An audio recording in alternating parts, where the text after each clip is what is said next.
the MJ Morning Show here on Q105. Hey, it's MJ on the phone. Hey, is Froggy in the studio yet?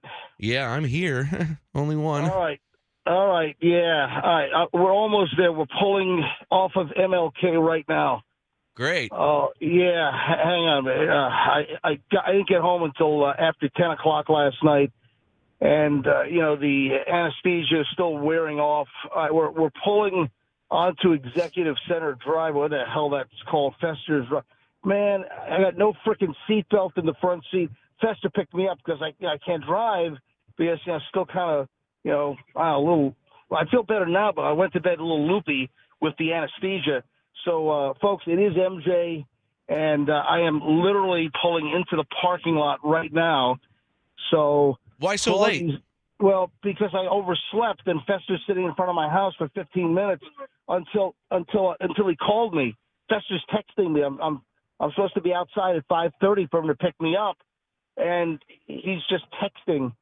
And then finally he decides to call. So the continued vibration of the phone. Does this door open up? Don't tell me this door does. Oh, there is. You have no seatbelt? What? There's no frickin' seatbelt on the way in. Get my bag, Fester. All right, so I'm walking up to the front door now, and our reception of the building sucks so much that it's probably going to drop out. So, Froggy, do me a favor. Go ahead and carry things for about 40 seconds here while I get upstairs. Okay. I'm done with my procedure.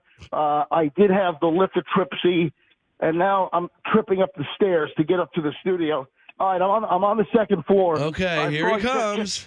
Froggy, just talk for like 30 seconds. Okay, okay. We'll see you in 30 seconds, MJ. All right, go ahead. Okay. All right, so I guess he's coming down here. He does sound a little high. I will say that MJ sounds a little loopy. Andrew, would you agree? I couldn't disagree with that. He normally sounds loopy, so it's tough to really. I think he's going to do the whole morning show high. I think this is the first time that MJ's done the show. The hell was that? Has done the show high. So, and did you see the video of him from last night? No, I didn't watch it. He posted a video on Instagram right after his procedure. Dude, you're stoned. Look at him. MJ's out of it. Where's Fester? He's parking the car. All right, MJ's just coming into the studio. He looks like a disheveled mess. Dude, you oughta. What do I look like? I didn't brush my teeth. Oh my God, you look like hell. I didn't comb my hair. Oh, I got my glasses on. This is really bad. My God, I'm here. I don't know why you did it. What? I don't know why you came. Why would we got tablet tag, man. I got to give away the last 4 tablets. Oh, man. All right, 6. Man. You're so out of it, dude. How are you going to get through the show? Dude. How are you going to get through the show? I'll be okay. Okay. This is the first time I'm not the high guy in the studio. Well, you just said that. Yeah. Well, no. Oh, man, look at me. I got my hospital bandage on. I still have my IV bandage on. Dude, I've got the doctor's initials written on my arm. Why? MR, because they write on like the side where they're going to be doing the procedure. Oh, so they don't mess up. Yeah, so they can't remember. They one don't of the cut off the wrong arm, or they don't do surgery on the wrong hand, or whatever. Okay. Or, yeah, interesting. All right, looks like folks. A little tat. I'm catching my breath. Okay. Where's Fester? He's parking the car. Yeah, and then I'm driving in. And he's driving a little fast, and I get in his car. Oh yeah, the front seatbelt doesn't work. How does that happen? I don't know. It's locked. And then my whole foot and leg is getting wet. Oh yeah, the air conditioning is leaking and puddling. You just got that car. Well, it's a 2010. God, man, this could be the most bizarre, frantic opening of the MJ Morning Show ever. I enjoyed it. I enjoyed it. Never seen you quite in this state. All right. Dude, do I look like hell? Yeah. You look like a disheveled hell mess. All right. And I left my pain pills at home. Oh. Yeah, so I get some medication if you might need have some. to have Michelle Uber those over. Instead of Uber Eats, Uber pills. Dude, you're going to need those pills at some point. Oh, man. So here's the deal. I had lithotripsy last night to bust up a 10 mil. Here comes Mr. Safe Driver now. Yeah. Hey, how about a thank you? Oh, no, thank you. But I'm a little aggravated because Fester texts at 5:44. Oh. Fester, you text me instead of calling. You know that I'm out at when you pick me up. You know I'm out at 5:30, and I might be 2-3 minutes late. 5:33, and Fester's just texting, "Hey, you coming, dude?" And then finally at 5:44, Michelle hears the phone going, "Brrr, brrr, brrr," and it's like 5:44. Oh my God, I overslept. Okay, listen. And I had like 17 alarms set, and I must have pushed each and every one of them. And Michelle didn't wake up. Anyway, so I had the lithotripsy, and it was really late last night because the machine was in use in other places. There's a whole big thing they bring like in crates, and they move it to facility. And I had my procedure done at Tampa General, and it was set for like 4 o'clock, but the machine wasn't there. It was being brought. And then and the machine was just late. We didn't get started until like 7:30, 7:45 last night. Or at least the last thing I remember was like, I think 7:35 or something. And last thing I remember was I'm climbing up on the table. The anesthesiologist, they get me into position. The anesthesiologist says, "Okay, we're going to give you kind of like a pre-cocktail here real quick." I said, "What's that?" And he said, is it Versed? I don't know. So they give me some IV Versed, and that's it. I don't remember anything.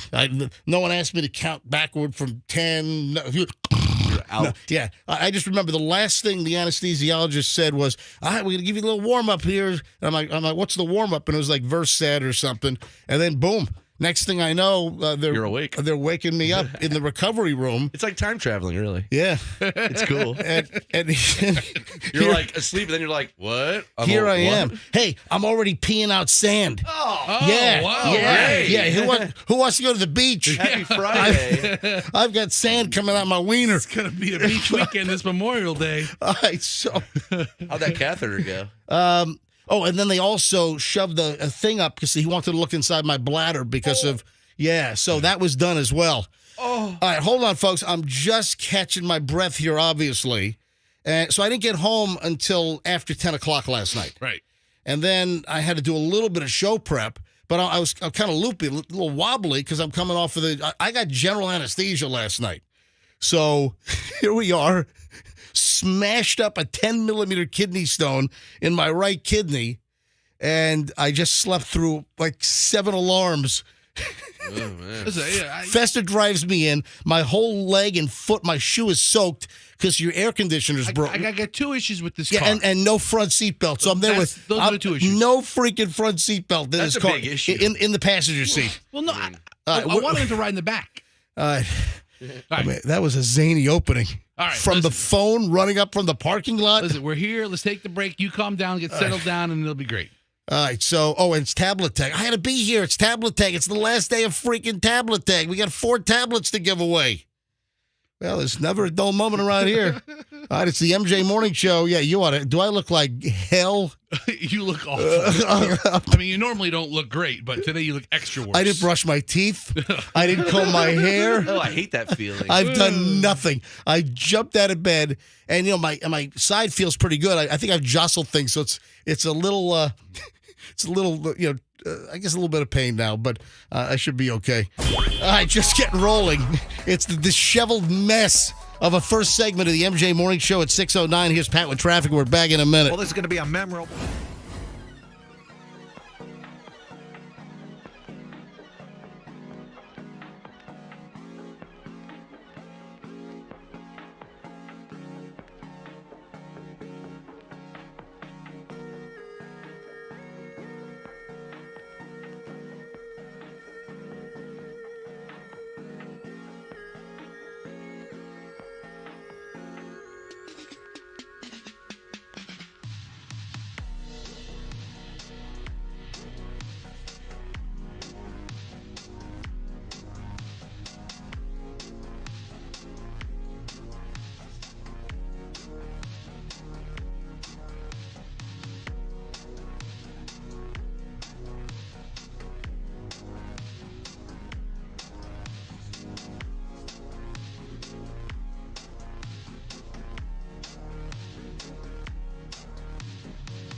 205 MJ with Fester and Roxanne. I'm sorry, Fester and Froggy. There's no Roxanne. Oh, man. So we're getting text messages from people who are listening who think you maybe shouldn't be here today. Oh, you think so? I mean, MJ, listen, you had a major procedure. It's not that major. It's okay. It's not a. I guess I was under general anesthesia just 8 hours ago. Or you had what, like 20 million sonic pulses into your kidney? I think he said like 2,000 sonic hits. Okay.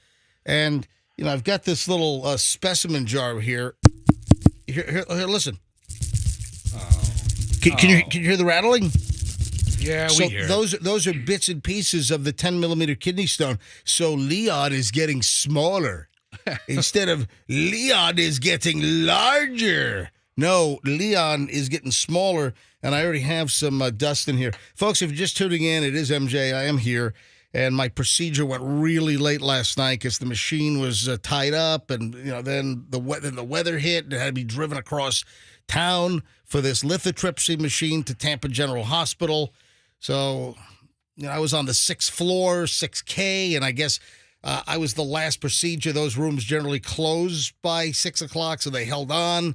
And we didn't start my procedure until like 7:30, 7:45. So I am here. Do I sound all right? No. What do you mean I don't sound all right? I mean, you're formulating words that could be construed as something in the English language, but you sound a little tired. You sound groggy. You sound like 12 hours, less than 12 hours ago, you were completely knocked out. I think you sound great. No. Great was the 30 seconds that you filled in this morning, Froggy. Hang on. Let me call Michelle. I need her to put my pain pills in an Uber and send them over. You forgot pain pills? Yeah. I grabbed my contact lenses. I'll run back. I don't think I need to run back. Oh, I mean, I could be back in 20, 30 minutes. Right. Blah, blah. She's asleep. Well, no, hang on. Let me call her cell phone. Calling Michelle's cell. And, yeah, that's silly for you to go back and forth. If it means you feeling better, then it's not. No, we'll just put him in an Uber. By the time the Uber gets to your house, comes here, brings him back, it's about a wash. No, it's not a wash. For you to leave the show. He just wants to leave and get breakfast. For you to leave the show and then come back. That's true, Froggy.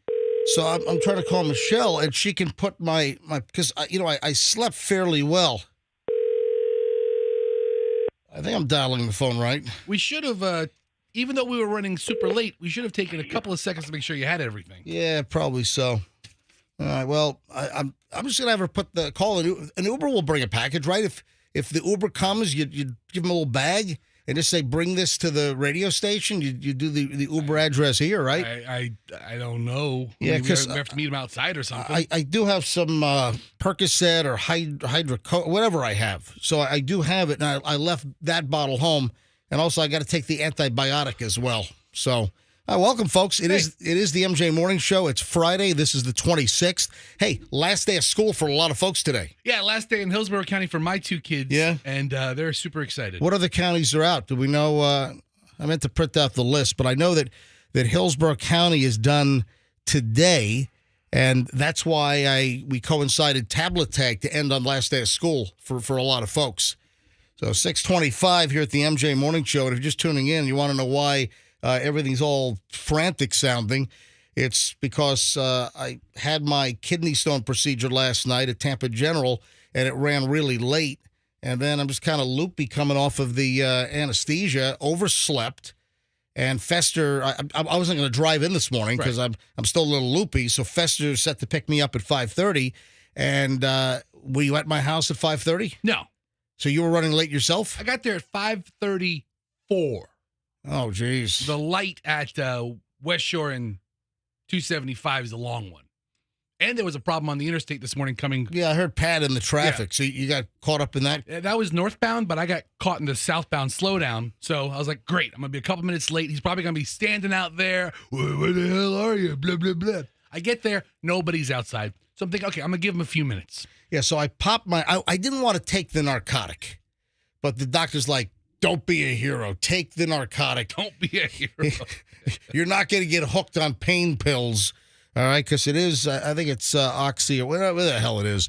And so I took 2 already. I took one when we got, right when we were leaving the hospital, I took one. Or when we got home, I took one. And then I took one before I went to bed. And I didn't get to bed until late. I'm only operating on like 3 hours and 30 minutes of sleep. Yeah. So I'm due to take another pain pill now for the kidney. So who's calling in, Andrew? Okay, it's Michelle in St. Pete. Hey, Michelle, you're on the MJ Morning Show. Hi. Hi, MJ. Long-time listener, first-time caller. Yes. Please, for all of love that is, do not put your pain pills in an Uber. They will not arrive to you safely. Okay, so that, Michelle, that's the next point I was going to bring up. Hold on. Why won't my pain pills arrive safely in an Uber? They are opiates. People eat them like Pez candy. Do not put those in an Uber. Give them to somebody who you trust to bring them to you. I'll go get him, MJ. Yeah, I mean, I got other people texting me that says that an Uber driver can't take possession of medication. You'd have to package it like it's a parcel, but you can't ever let the guy know it's inside, obviously. But, Michelle, I thought the same thing. It's baby formula. Yeah, right? Yeah, I forgot the formula for the baby. Then you need to go home. Because if you think you sound loopy now, you're going to sound even more loopier if you have more pain medication. Well, that might make for a better show, Michelle. Yeah. I mean, listen, Sure will. I mean, we hang out. We show it all here. I say, just look at me on MJTV right now. You're I'm hanging out. You're a hot mess. I'm showing it all. I still my hospital name tags on. I've got the physician's initials on my arm. And you have to keep it on. What? You have to keep it on. They keep it on you for 24 hours for a week. I still have my IV bandage on my left arm. You're a mess. I'm looking like I escaped the mental ward of the hospital. It's what The way how you talk, sometimes people will think that too.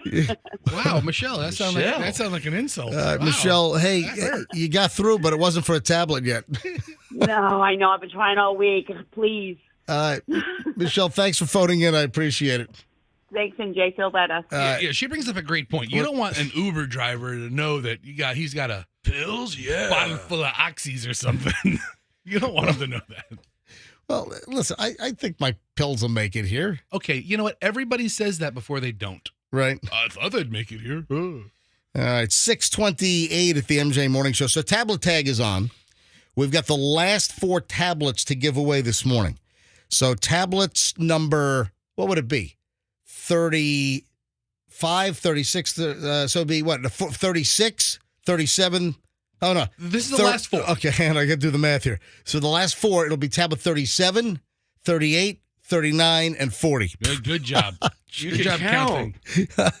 Listen, I'm still a little, a little looped up on just a tad here. Earlier in the week, a couple of people contacted me expressing anxiety. They haven't won. And I told them, don't worry about it. There's plenty of time. Everybody wins one. Every time we give one away, someone wins it. So you have plenty of opportunities. You're about to say everyone wins one, like you're an audience member in Oprah's audience, and everyone wins a car. You get a car. You get a car. Everybody gets a car. Yeah, that's not the case. Everybody wins every time. Or damn it, somebody wins every time we give it away. Dude, you're worse than me. I just had freaking surgery procedure last night. I'm on pills. My point is... And just hours off of general anesthesia. Today's the day... I'm sounding more coherent than Fester.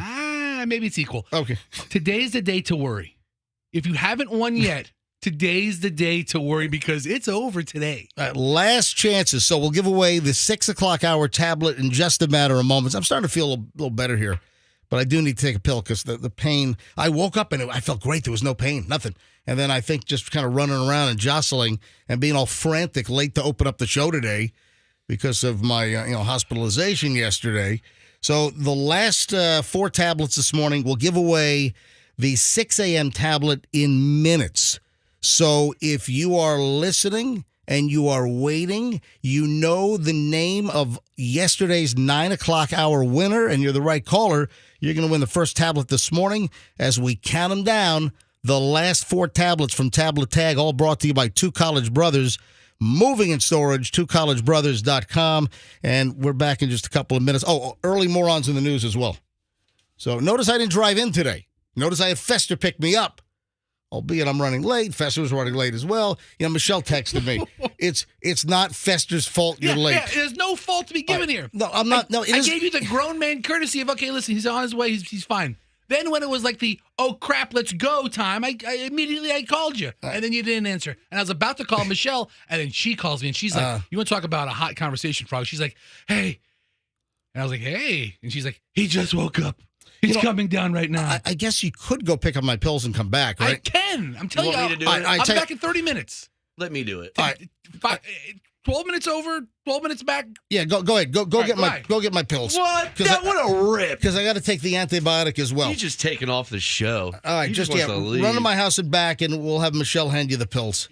What a scam. I really need to pop an oxy, I think. And listen, I'm not into the pills, and I try to avoid them, but I do want to stay ahead of the pain here. That's one thing. Stay ahead of the pain.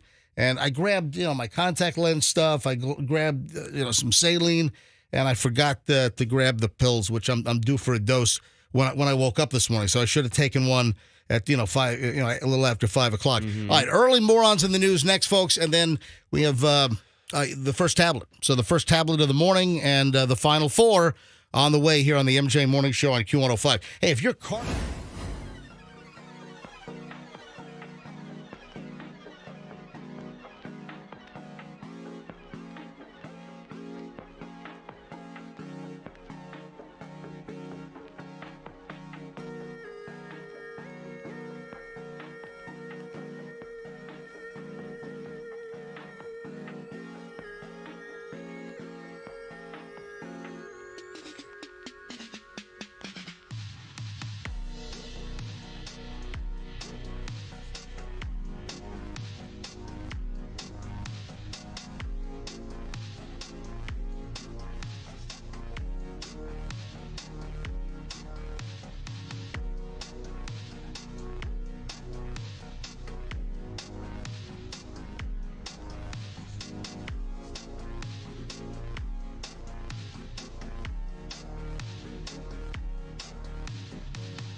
And I just were with a bunch of doctors last night with my kidney stone being pounded to sand.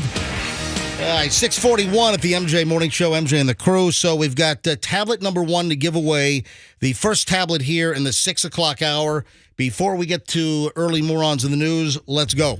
Let's give away the first tablet. This is the final 4, folks. So the last 4 tablets today rounds out 40 Microsoft Surface Pro tablets that we've given away. So if you are caller number 50, caller 50 right now, 800-990-1047. 800-990-1047. So if you're caller 50 and you know the winner of last... well, what's the way to say it? Hang on, I'm on my last winner. Thank you. Listen, I'm on the. I'm on the. Oh, wait till the pills kick. Yeah. in. Plus, no, I'm waiting for Fester to bring the pills back now. All right. So, if you know the name of the last winner, that's what I'm trying to say.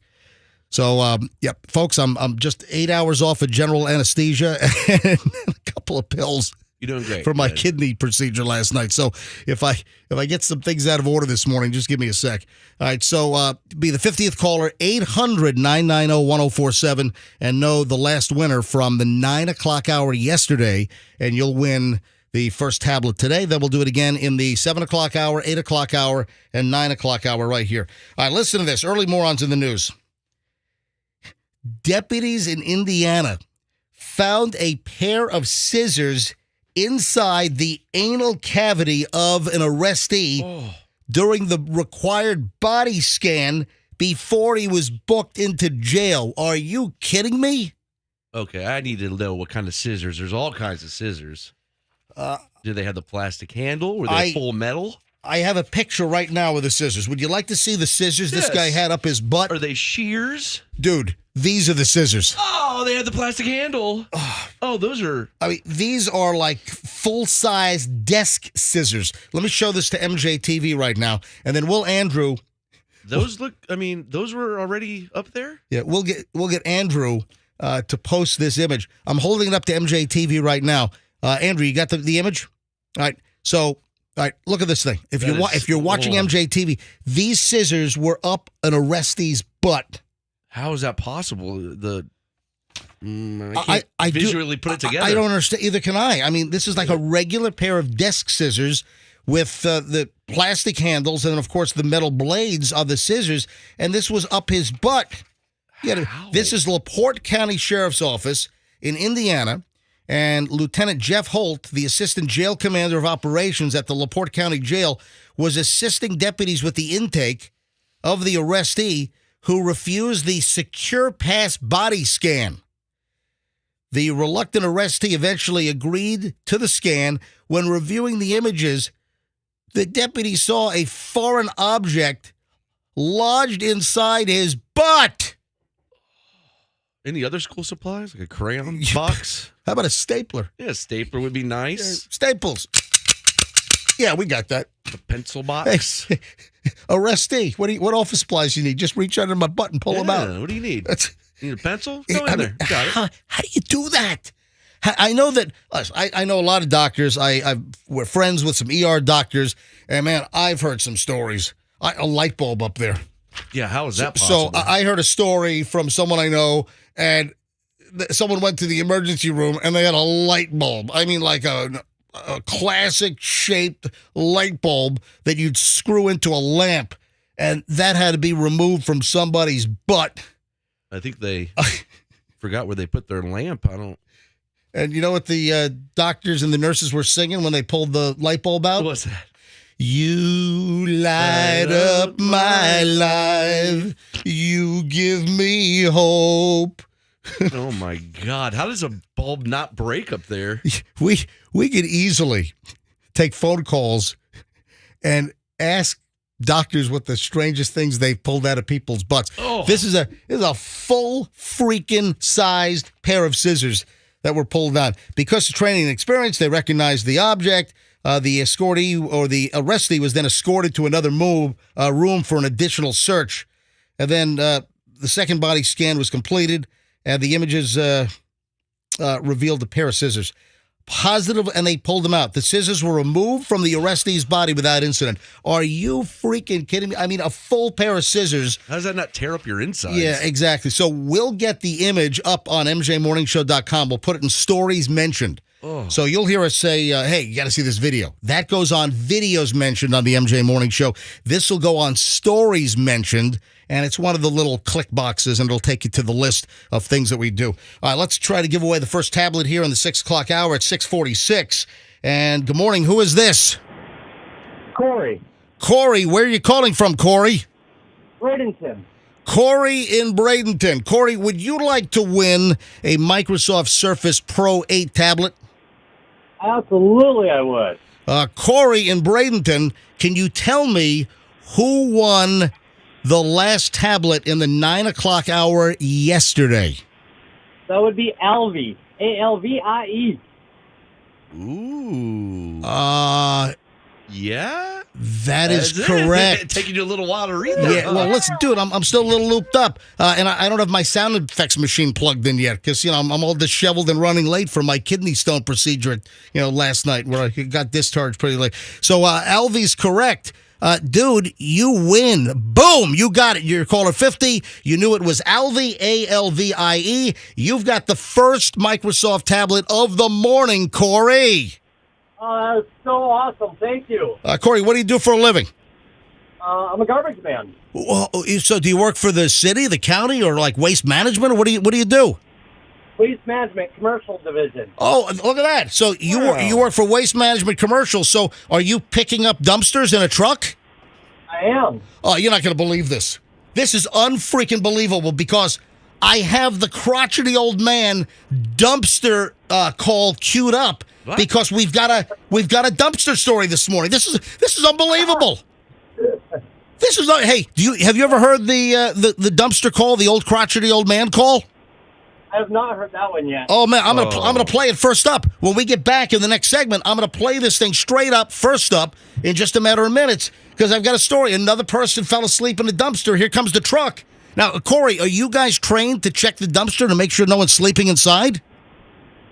Generally, if you're doing cardboard, yes. If we're doing garbage, no. Wow. Corey, this is look at the alignment. The winner's a Waste Management the dumpster pickup guy, and I've got a story about another sleeping guy in a dumpster, and I've got the crotchety old man dumpster call ready to go. It's like it was meant to be. This is meant to be, man. Look, it's like the stars aligning. All right. Hey, so Corey, is it just C-O-R-Y? Nope, C-Y. I'm sorry, what is it?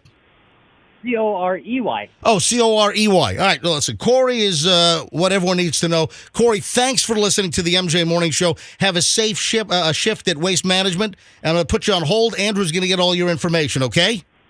Thank you very much. All Have a right. great day. Corey, thank you, buddy. I really appreciate it. Look at that. All right, so Wow. Corey, I mean, that's bizarre.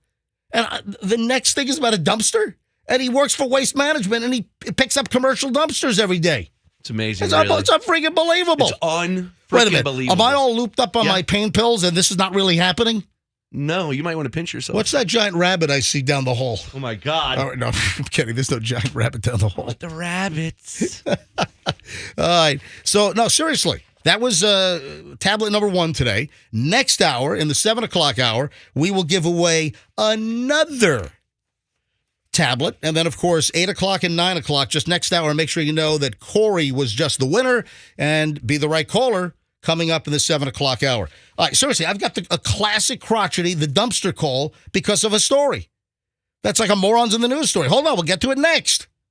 Sounds And good. Fester's on on the way to my house to get my pain pills since I forgot him. He's doing a drug run. He's a courier. He's a mule. Literally. He's a drug walrus. All right, hang on. Quick break, and we're back in seconds with the classic crotchety on the MJ Morning Show here on Q105. You know, the contest brought to you by our friends at Two College Brothers Moving and Storage. They've been tremendous. So, you know, they sponsored the contest, the ability to give away 40 of these tablets. And listen, twocollegebrothers.com, it's the right way to move. It's the smartest move you'll ever make. If you are moving, springtime now, summertime coming.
Friday morning. I mentioned the schools out list because some schools already out. A lot of schools end today, Froggy. By the way, no Roxanne today. Roxanne has an appointment and took the day off, and she's not here. So Roxanne operates the text lines. So for those that would be texting this morning, if you've got something urgent for the show, please call in. You know, I prefer phone calls anyway. I mean, sure, we read text from people, but listen, we're an audio format, so I do prefer that if you got something great, that you call in. Yeah. At 800-990-1047. You can call us anytime. You know, you got some hot gossip, you got a good tip for us, you have something you want to add to our discussion, and our listeners are a fantastic resource of a lot of stuff. But you can always call us. 800-990-1047. Of course, it's the same number for texting, but Roxanne runs the text computer, and she's not here today. So we're not going to be looking at text this morning. I'm just being honest with you. You can also email me. If you ever have any piece of hot gossip, you got something we got to talk about, something I need to know, you want to tip me off on something, you don't want your name used. You've got content for this show, folks. I love to get your email. My private personal email is mj@mjmorningshow.com. That's mj@mjmorningshow.com. Fester, the drug mule, ought to be back from the pill run in just a couple of minutes. Yeah, I had my kidney procedure. It went very, very late, so I'm still kind of a little loopy from the anesthesia. I ran late this morning. I had to do the first opening segment of the show on my cell phone as Fester picked me up because I can't drive. Yeah. And then I forgot my pain pills at the house from my lithotripsy last night, where my kidney got pounded like 2,000 times with these ultrasound waves, you know, to hopefully turn that 10-millimeter stone into dust. And so far, so good. You know, I'm peeing the particles, little sand things. So that's good. So I think we had a total pulverization. Nice. You know, I ought to try to get the doctor to come on. I wonder if he'll come on. Yeah, and do what? Talk about your wiener? No, it's my kidney, dude. Yeah, but, right? You know, I mean, he saw it. Well, so? You tell He's us. a doctor. All right, so here's the deal. Fester should be back momentarily because I left the pain pills at home in the mad, frantic rush of me being late. If you missed that story, we'll get to it later on. So a dumpster. What the heck? I had this ready to go yesterday. We just didn't get around to it. We did not get to this yesterday. I'm like, all right, we'll do it early tomorrow. And here we are early tomorrow. And the first winner of the tablet for hour number 1 just a few minutes ago, the first winner works for Waste Management, and he's in the commercial division, and he drives a truck, and he picks up dumpsters. I'm like, you got to be kidding me. Because I had this item up in Escambia County right here in Florida, up in the Panhandle, man trapped in garbage truck after sleeping in dumpster in Escambia County from Ware TV. Ugh. WEAR television up in the Panhandle. Was that like Pensacola, right? A man was hospitalized after getting trapped in a garbage truck in Escambia County. First responders were called around 3 a.m. Wednesday to the Circle K at Gulf Manor and Michigan Avenue. According to the county, a man was sleeping in a dumpster at a nearby apartment complex when he got dumped into the garbage truck that was making its round, picking up the dumpsters. Isn't that how it happened on the call? Yes. Listen to this. The trash was compacted several times before the driver realized that there was a guy in the truck.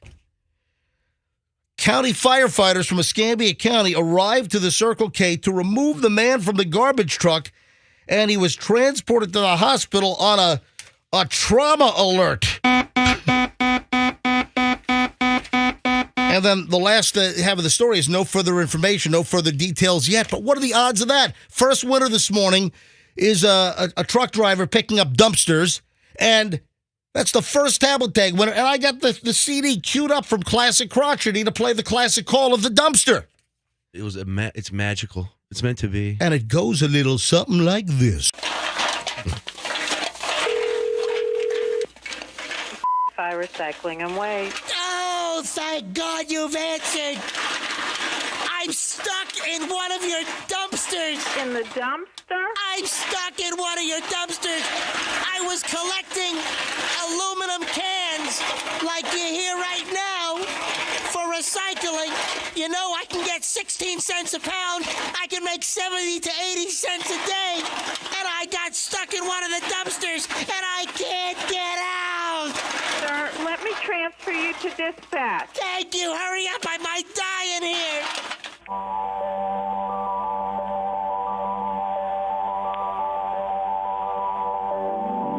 Operations, Frank. Oh, thank God you've answered. Frank, I'm stuck in one of your death trap dumpsters. How did you get in the dumpster, sir? I'm collecting aluminum cans and I climbed in, I leaned over, and I fell in. Excuse me, push the top of the dumpster open and climb out. I'm trying. I can't reach it. What is your location, please? What? What is your location? I think I'm at the Denny's. Which Denny's is that, sir? I'm behind the IHOP. What street are you located on? I'm having amnesia. I can't remember because it was 100 degrees out there today, and I'm all hot. Can you tell me what part of the city you're in? I'm somewhere near downtown. Oh, hold on a sec. What's that? Oh, I think the truck is coming. Push the top of the dumpster open so the driver can see you. I tried. No, I'm getting lifted. What is the number of the truck? I can't see it. I'm getting lifted. Tell me your location so I can get in touch with the driver. I'm getting lifted. I'm upside down. Oh, he's slamming the dump. Where are you? I don't think I can hold on. I'm falling down. Tell me where you are.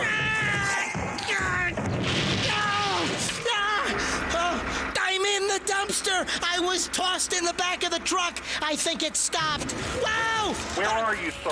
It's starting to compact. Tell me where you are. I don't know. Oh, my God, come on. Tell me where you are. You've got to climb out of there. He's compacting the load. Try to climb out. I'm trying. Attention. Oh, my God. What are you doing? Can't move. Getting wedged. Get out of there. I can't. You've got to get out of there. Oh, my God. Get out.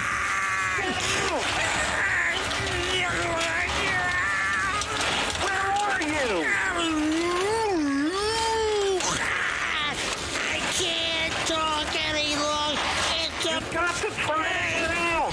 Get the driver's attention. It's about to crush myself. Get help. Oh, Get out of there. Climb out. That's it. You never called that guy back, did you? I don't think so. It was BFI. Are they still around? Remember BFI? That's who we I called. remember that. Yeah, it was called a BFI in Kansas City or something. I want you to know, during that call, I had two different waste management drivers call or text me and say that they now have cameras on the load. Oh, really? To make sure there's no people back there. To see Well, what's that's going on. smart. Yeah. Reason why I just played this here on Friday, the 26th of May, 2023, going into a long Memorial Day weekend, is same exact thing, exact scenario. Guys sleeping in a dumpster up in Escambia County, up in the Panhandle, and the truck comes along and dumps him in the back. He was sleeping in an apartment complex. Then he's on a way, I guess, to Circle K to pick up their dumpster and found that the guy was inside the truck. And he was already compacted like once. So that's why we... And then what are the odds of the first winner this morning being a waste management dumpster truck driver who just won the tablet? I'm like, you got to be kidding me. All right, Festa, thanks for making the pill run. Did you call me a drug whale or a drug walrus? I think I called you a drug walrus. A drug walrus? Not a drug mule. Yes. So I've got the pills here. Hang on a minute. All right, this is Tamulocin. So that's like this is like Toradol, right? Okay, I'll take your word for it. Pop that sucker. Wait a sec. Oh no! Hold on, that's not the right. Oh no, I needed the Ketorolac. Whoa, hold on. Oh no, this is not the right one. You're telling me I left the show to drive to your house to pick up a bag of meds just to bring back the wrong meds? Well, no, because I have this one is old. The Tamulocin. This I believe is that's the drug name for Flomax. Yeah, this is from my last time because it helps you go better. Did Michelle just clean out the entire Yeah, you know what? I got the wrong pills. Yep. So I told her where to get these. This is the wrong. So that means the other 2 pills. These are from last night. These are from the hospital. This is from TGH Pharmacy. You're confusing the hell out of me right now. I've got. So what do you need to know? Did I bring the right stuff or not? Yeah, sorta. I was gonna bounce. Sorta. Listen, I was gonna bounce between. Am I gonna take the Toradol, which is like non-narcotic, or was I gonna take the oxys? So I only have one choice right now. Which is? I got to take the oxy right now. All right. So I have 2 pills. I've got 2 pills from last night. I've got the what do you call it? Antibiotic. My brain's running a little slow, folks, because I'm just hours out of general anesthesia here and on pain pills. So the first one I got to take is this one. This is the antibiotic, since I just had the stone pounded inside my kidney. And then the second one is the oxycodone acetaminophen, 325 milligrams. So I don't have the Toradol. I can't take that. So I got to take an oxy. Okay. Hold on. Let me pop an oxy. And listen, I've always been averse, not adverse, but the word here is averse. I've always been averse to taking, opioids. But I feel the pain is starting to creep in again. So what the deal is, the kidney stone is busted. Hopefully all the fragments are small. So far what I've strained is small, but there might be some larger pieces that need to pass. So I need to get ahead of the pain right now because it is starting to hurt a little bit. And they said after the procedure, it's going to feel like I still have a kidney stone. Okay. So hold on a minute. I am popping. I don't think I've ever done this. I'm popping an oxycodone live on the air. Yeah, it's riveting. Listen, MJ, you understand this is what the medication is for. It's not like it's Saturday night and we're in the club popping oxys and drinking syrup or something. I realize that. Okay, so this is what it's for. So don't be like, I'm averse as far as everse for taking this stuff. This is exactly what it's for. So I hope you feel better. And I think the second half of this show is going to be pretty funny because you might be Hey, so Dr. Malcolm Root, if you're listening, he did a great job. Dude, how crazy is that? Your urologist is named Root. Yeah. So, got a problem with my root. All right, so... That's a stump, sir. I'm sorry. So he actually texted me, hey, if you don't want to be loopy, take the Toradol, but I don't have it. So I just popped an oxy. And then Fester went to my house because I forgot the pills. So Fester was just my drug mule going to my house, picking up some opioids, and then bringing them right back to the studio where I just popped the pill. I want you to know I was willing to smuggle them into the building anyway. Well, listen, the deal is oh, great. You going to keister them? Cavity search? Yes. No, here's the deal, though. Is that I've always been averse to taking any kind of opioid. All the stories of all the pill mills and the opioid addictions, I just didn't want to take it. But you know what? I'm not going to get addicted for, taking, a couple of days worth of pills. Yeah. All right. When we get back, we start an hour and 20 minutes, a nonstop MJ morning show. We'll give away the second tablet here in the second hour of the show. So the 7 o'clock hour tablet is coming up in just a bit. Oh, also, if I do re-sign a new contract here, because I'm only extended through this year, so my contract expires at the end of the year. I'm going to tell you right now, if this provision that I'm about to talk about, if this pops up, there's no way I'm signing. And this is a problem. People in media, there is a big freaking problem that is brewing. I'm going to tell you right now that this clause better not be in my next contract. Uh-oh. So hang on a minute. You got to hear this. And that's all coming up. That's just a fraction of what's coming up here on the MJ Morning Show on Q105. Stand by.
Q105, MJ and the crew, minus Roxanne today, 7:26 here on a Friday.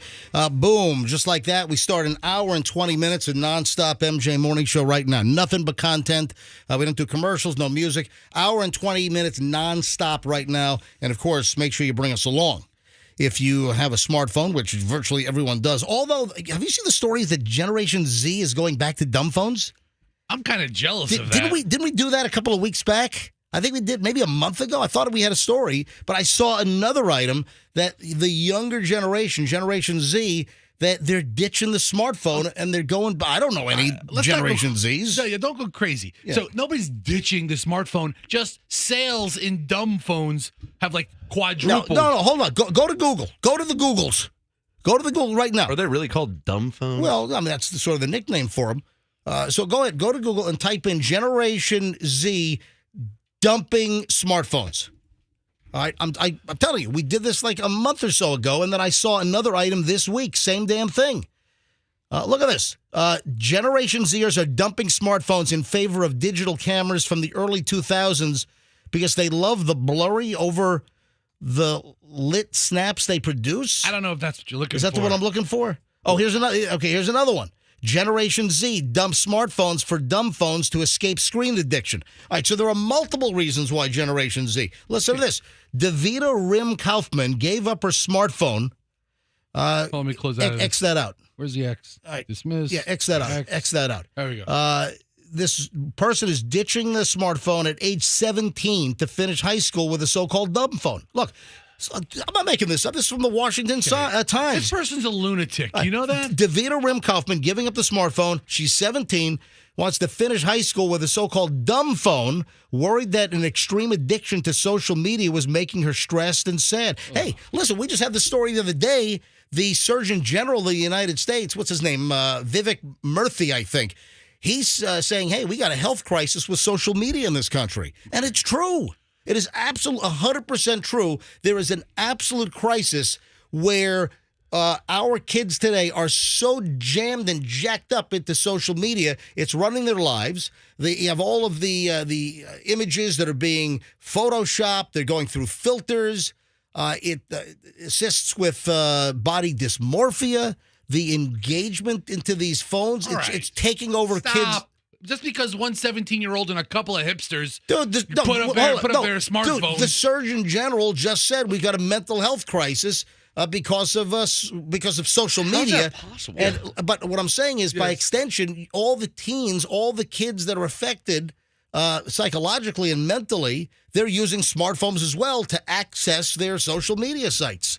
Yes, we're going to have an Operation Digital Warp Speed and come out with a vaccination against social media. Come on, MJ. It's the anti-social media jab. Here, listen to this. Just because a couple of people are doing it doesn't mean the generation is dumping it, please. These are actual news stories. And here, now 22-year-old senior at Virginia Tech, this Rim Kaufman, she has an iPhone because of work and school requires her to.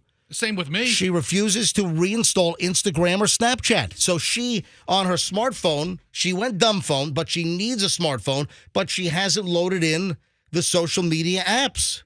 Yeah, I don't think there's like lines of people outside of Verizon looking for like the push button phone. Listen, I'm just saying, I'm not making this stuff up. I'm not pulling it out of my butt. A little bit. No, not a little bit. A handful of people. That's not a whole generation. Several people in this age group.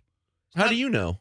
Yeah, Fester's an expert all of a sudden. Yeah. Dude, I walked by the Apple store the other day at International Plaza. It was busier than a nightclub on a Tuesday. Yeah, I know. That place gets jammed. But it's a Tuesday at 7 o'clock. Who the hell's at the mall Tuesday besides me, of course, like a big idiot? Ms. Rim Kaufman is part of a small but growing alliance of parents, students, Generation Z influencers, and faith-based leaders who have embraced old-school phones that do little beyond calling and texting. What, these are new Amish? Last year, U.S. sales of vintage and minimalist handsets soared, even though dumb phones represent a tiny fraction of the global cellular market. I get it. It's not millions and millions, but the trend is heating up. It's not thousands and thousands. It's a handful of dorks. Fester, I'm saying Fester, you're going to pop a vein over there. I'm just coming out with, did you hear Generation Z is dumping smartphones? No, a couple of nerds are. We just found two stories.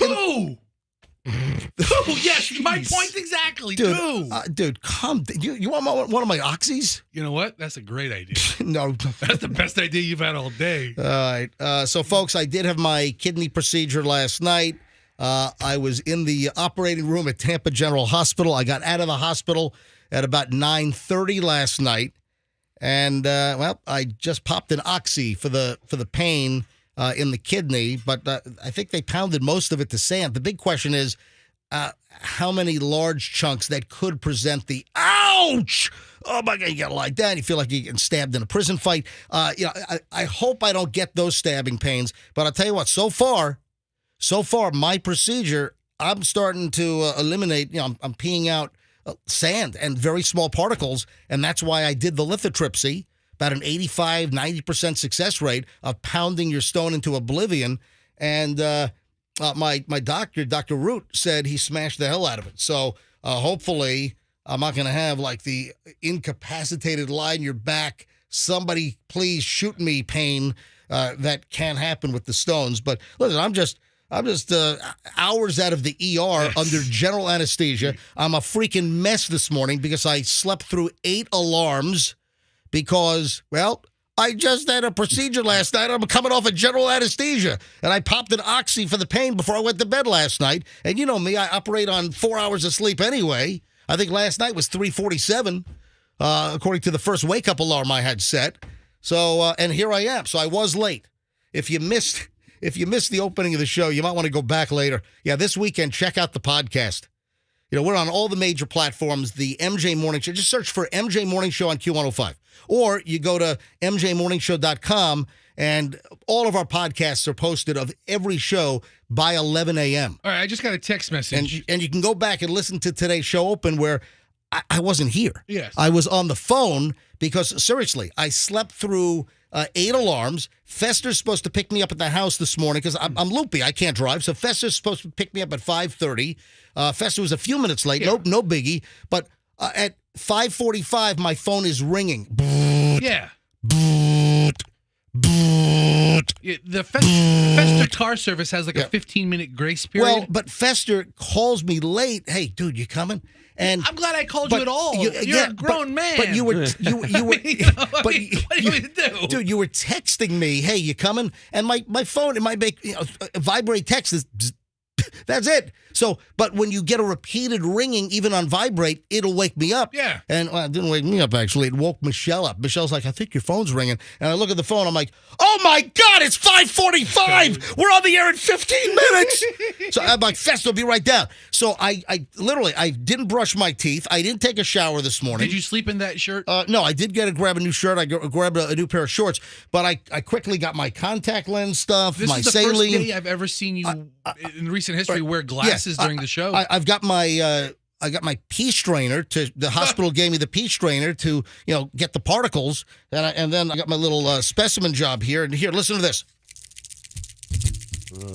If you can hear the little rattle there, that's what's already come out. And man, so far so good. You're gonna love this. Fester picks me up in his new old car. Fester's got this new old. It's a 2010. 2010 Cadillac DTS because his 2004 Lincoln Town Car bit the dirt.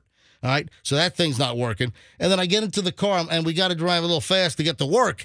And then Fester says, oh, by the way, as I'm trying to put the seatbelt on, it's all jammed. Fester says, oh, yeah, the front passenger seatbelt doesn't work. So I'm in the front seat. I just survived the OR procedure last night, general anesthesia, and that's all I need is an accident. I got no seatbelt. I'm gonna go flying through the front windshield on the Howard Franklin Bridge. That's all. Yeah, the kidney thing's fine, and then I go through the windshield and I'm skidding across lanes of traffic. I would like to tell you, MJ, I wish you nothing but an uneventful, easy recovery for 2 reasons. 1, your general health. 2, so I don't have to hear about your kidney stones again. All right, so that's the deal. Okay. And that's a lot of kidney stones. And folks are like sending me messages on email. Of course, folks, you can email me anytime. My personal private email is mj@mjmorningshow.com. So you can drop us content. You got a hot tip. You want to communicate with the show. My personal email is mj@mjmorningshow.com. Or, people leave me messages on, the private messaging, direct messaging on Instagram. And, I see those. I answer as many as I can. But people, last night I was checking some of my IG messages. Oh, because I took some pictures. If you haven't seen them yet, if you're not on my Instagram, you can check it out at Certified MJ Radio, because I have a picture of me in the hospital in my gown with my IV in, and I'm getting ready to, get wheeled in. So that picture's up there. And then also, I've got a couple of videos walking into the hospital, and then after the fact, after the procedure, I shot a video. I don't even know what's going on with that. Is this the one you in the gown? Is that the after video? No, one? no, the gown is me before. Okay. Yeah. All right. So anyway, all this, videos and pictures are up on my Instagram, Certified MJ Radio. That's Certified MJ Radio. So you can give this thing a punch up and give me a follow too. If you're on Instagram, Certified MJ Radio, give me a follow. So school-wise, we got a lot of stuff here. And I got a contractual. I'm telling you right now that if it doesn't creep into my next contract, if I re-sign here at the end of this year, it's creeping in. And I'm going to tell you right now, there's one element of a contract that I will not sign. And I'm going to tell you, with what's going on, this is going to start creeping in. I'll tell you about that in a second. First of all, Hillsborough County Schools last day today. Pinellas County last day was yesterday. Polk County's done on the 31st. That's next week. Manatee, Sarasota, and Citrus Counties last day of school today. Hernando also the 31st. And then Pasco last school day today. So everyone have a great summer. And also tablet tag ends today. Last 4 tablets. And we'll give away the 7 o'clock hour tablet coming up in just a bit. So stand by to call in. As long as you know last hour's winner's first name and you know what caller to be, and you are, and you win the next tablet. Thanks to Two College Brothers Moving and Storage. Smartest move you'll ever make. And then we'll do another tablet in the 8, and then we'll wrap it up. The 40th tablet, we'll give it away in the 9 o'clock hour. So 3 more tablets you could win this morning here on the MJ Morning Show. All right, I'm going to tell you right now, contractually, they wanted me to sign a new deal here for another 3 years. And 3 years. Yeah, I didn't want to sign a new. Whoa. I didn't want to sign that long of a deal for a couple of reasons. So we agreed to just an extension. So my contract is now up at the end of this year. So just heads up.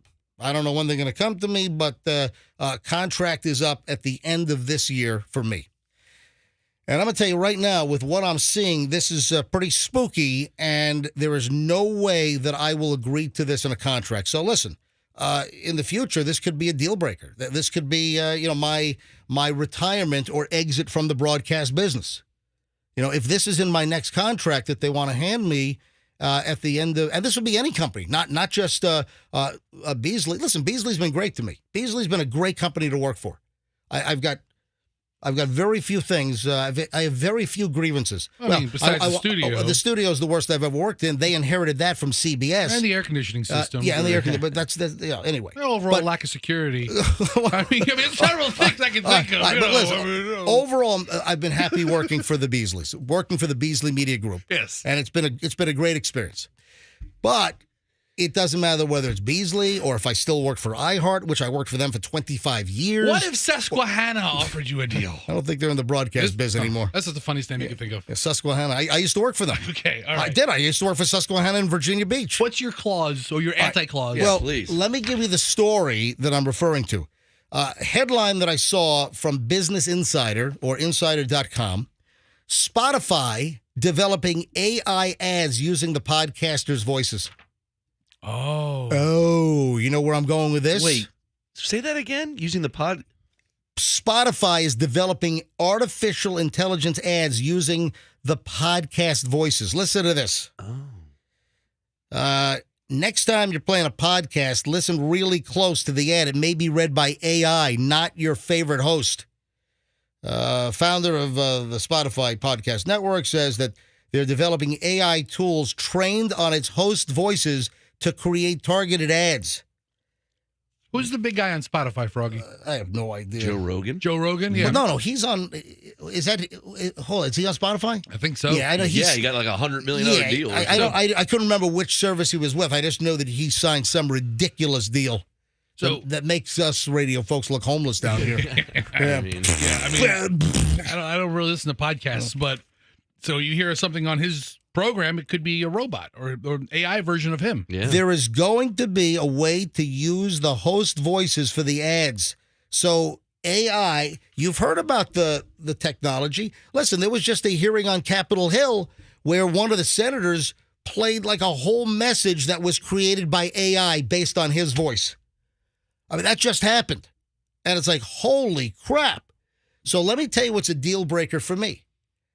Any new contract that I sign, and I'm going to tell you, they might have creeped into some of the big companies' contracts already. You got iHeart, you've got Odyssey, formerly Entercom, you got Cumulus, you've got Beasley, who we work for, the Beasley Media Group. But I'm going to tell you right now, this is problematic, that I will not sign a contract where they then claim the likeness and use of my voice to be used and cloned and copied for any purposes via artificial intelligence. See where I'm going with this? No. What? No.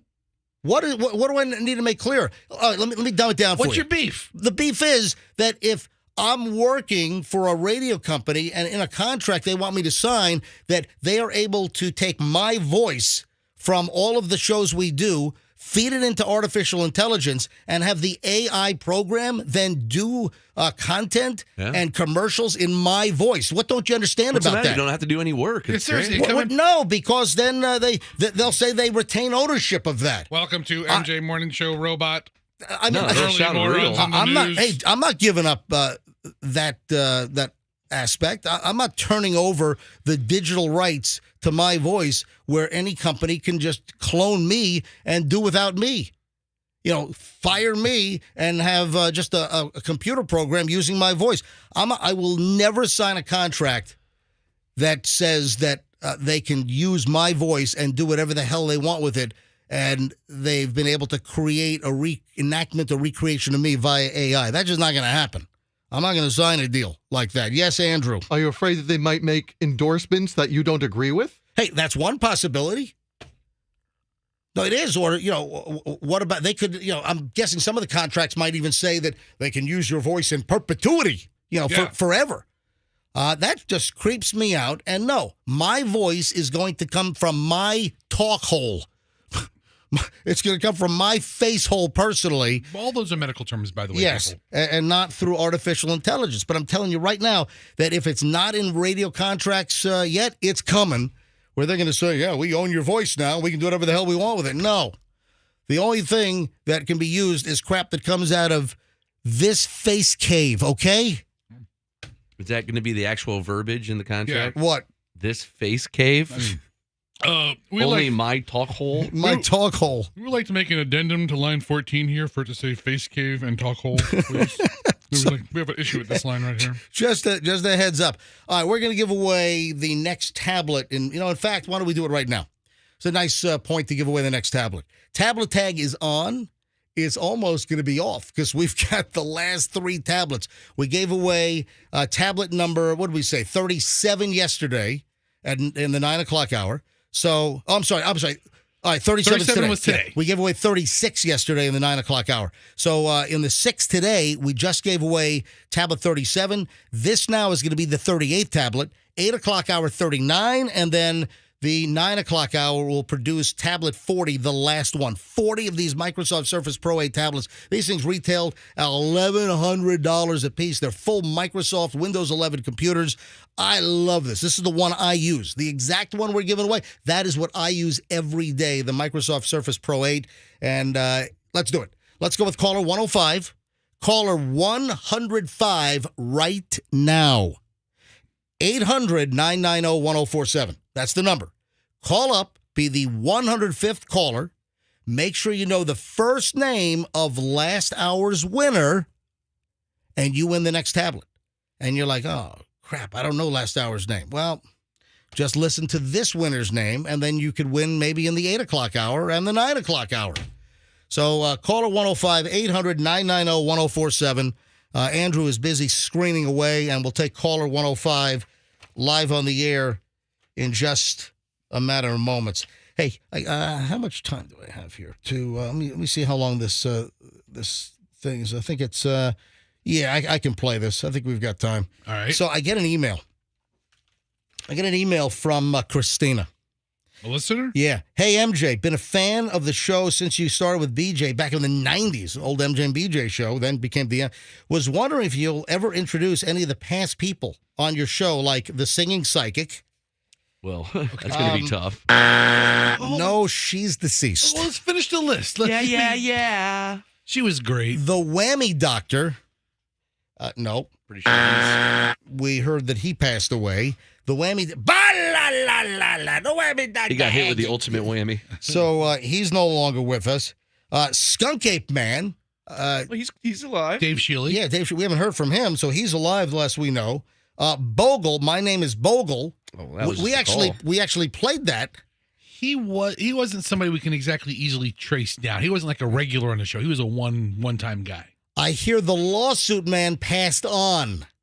Yes. The lawsuit man. So that's what I've got queued up. The old lawsuit man clips. So thanks to Christina, who sent this email to me. Oh, also, Perez Hilton, whom you helped jumpstart his career. Thanks. Keep up the good work. Christina. I forgot Perez Hilton used to be on. What's he doing these days? We were like one of the first to have Perez Hilton on the radio doing celebrity gossip. And remember we bought him a TV set? Oh, he was so annoying. He was so broke. True. Fester, I think you facilitated that. So Perez Hilton, the gossip guy, we used to have him on, and he was so broke, he was sleeping on like a friend's couch, didn't have a TV. We shipped him a TV. We bought the guy and I ran into him in the JFK. I ran into him at JFK Airport, and I saw him, and I said, "Hey, how's that TV working out?" He's like, "What?" I said, "Hey, it's MJ from the MJ Morning Show. You were with us in very early times in your career." He's like, "Oh my God, you're the guys that bought me the TV." Yeah. So I had like a 6-7 minute conversation with Perez Hilton in the terminal at JFK. Oh God. Yeah. But the lawsuit man, this is a great story, and I've actually queued this up from one of the classic CDs. So Christina, I'll introduce folks to the lawsuit man right now. This was a dude down in Broward County, if I remember. He was in South Florida, and he just filed all of these frivolous lawsuits. Like if his neighbor wore a purple shirt and he didn't like it, he'd file a lawsuit. If a neighbor's blade of grass was touching his, file a lawsuit. So the guy was eventually told by a judge, you can't file any more lawsuits. So this spawned the lawsuit man. We got a hold of his phone number, and we started calling this guy up. And just kind of, I'll be honest, kind of phone harassing the guy. Just agitating him. Just agitating him further. And he's threatened to sue us. And, this is back in the Star 67 block, when that first came out. So we were all excited about that. So here we go. Christina, for you and all of the listeners that don't know about the lawsuit man, totally litigious guy, filed dozens and dozens of lawsuits, which a lot of them are just nonsense. So we started calling him and started badgering him. So that's the story of the lawsuit man. This is a little sample. The Lawsuit Man, Chunk 1. Hello. Mr. Parker, please. This is Mr. Parker. Hi, Mr. Parker. I've been following your situation, and I understand you're suing everybody.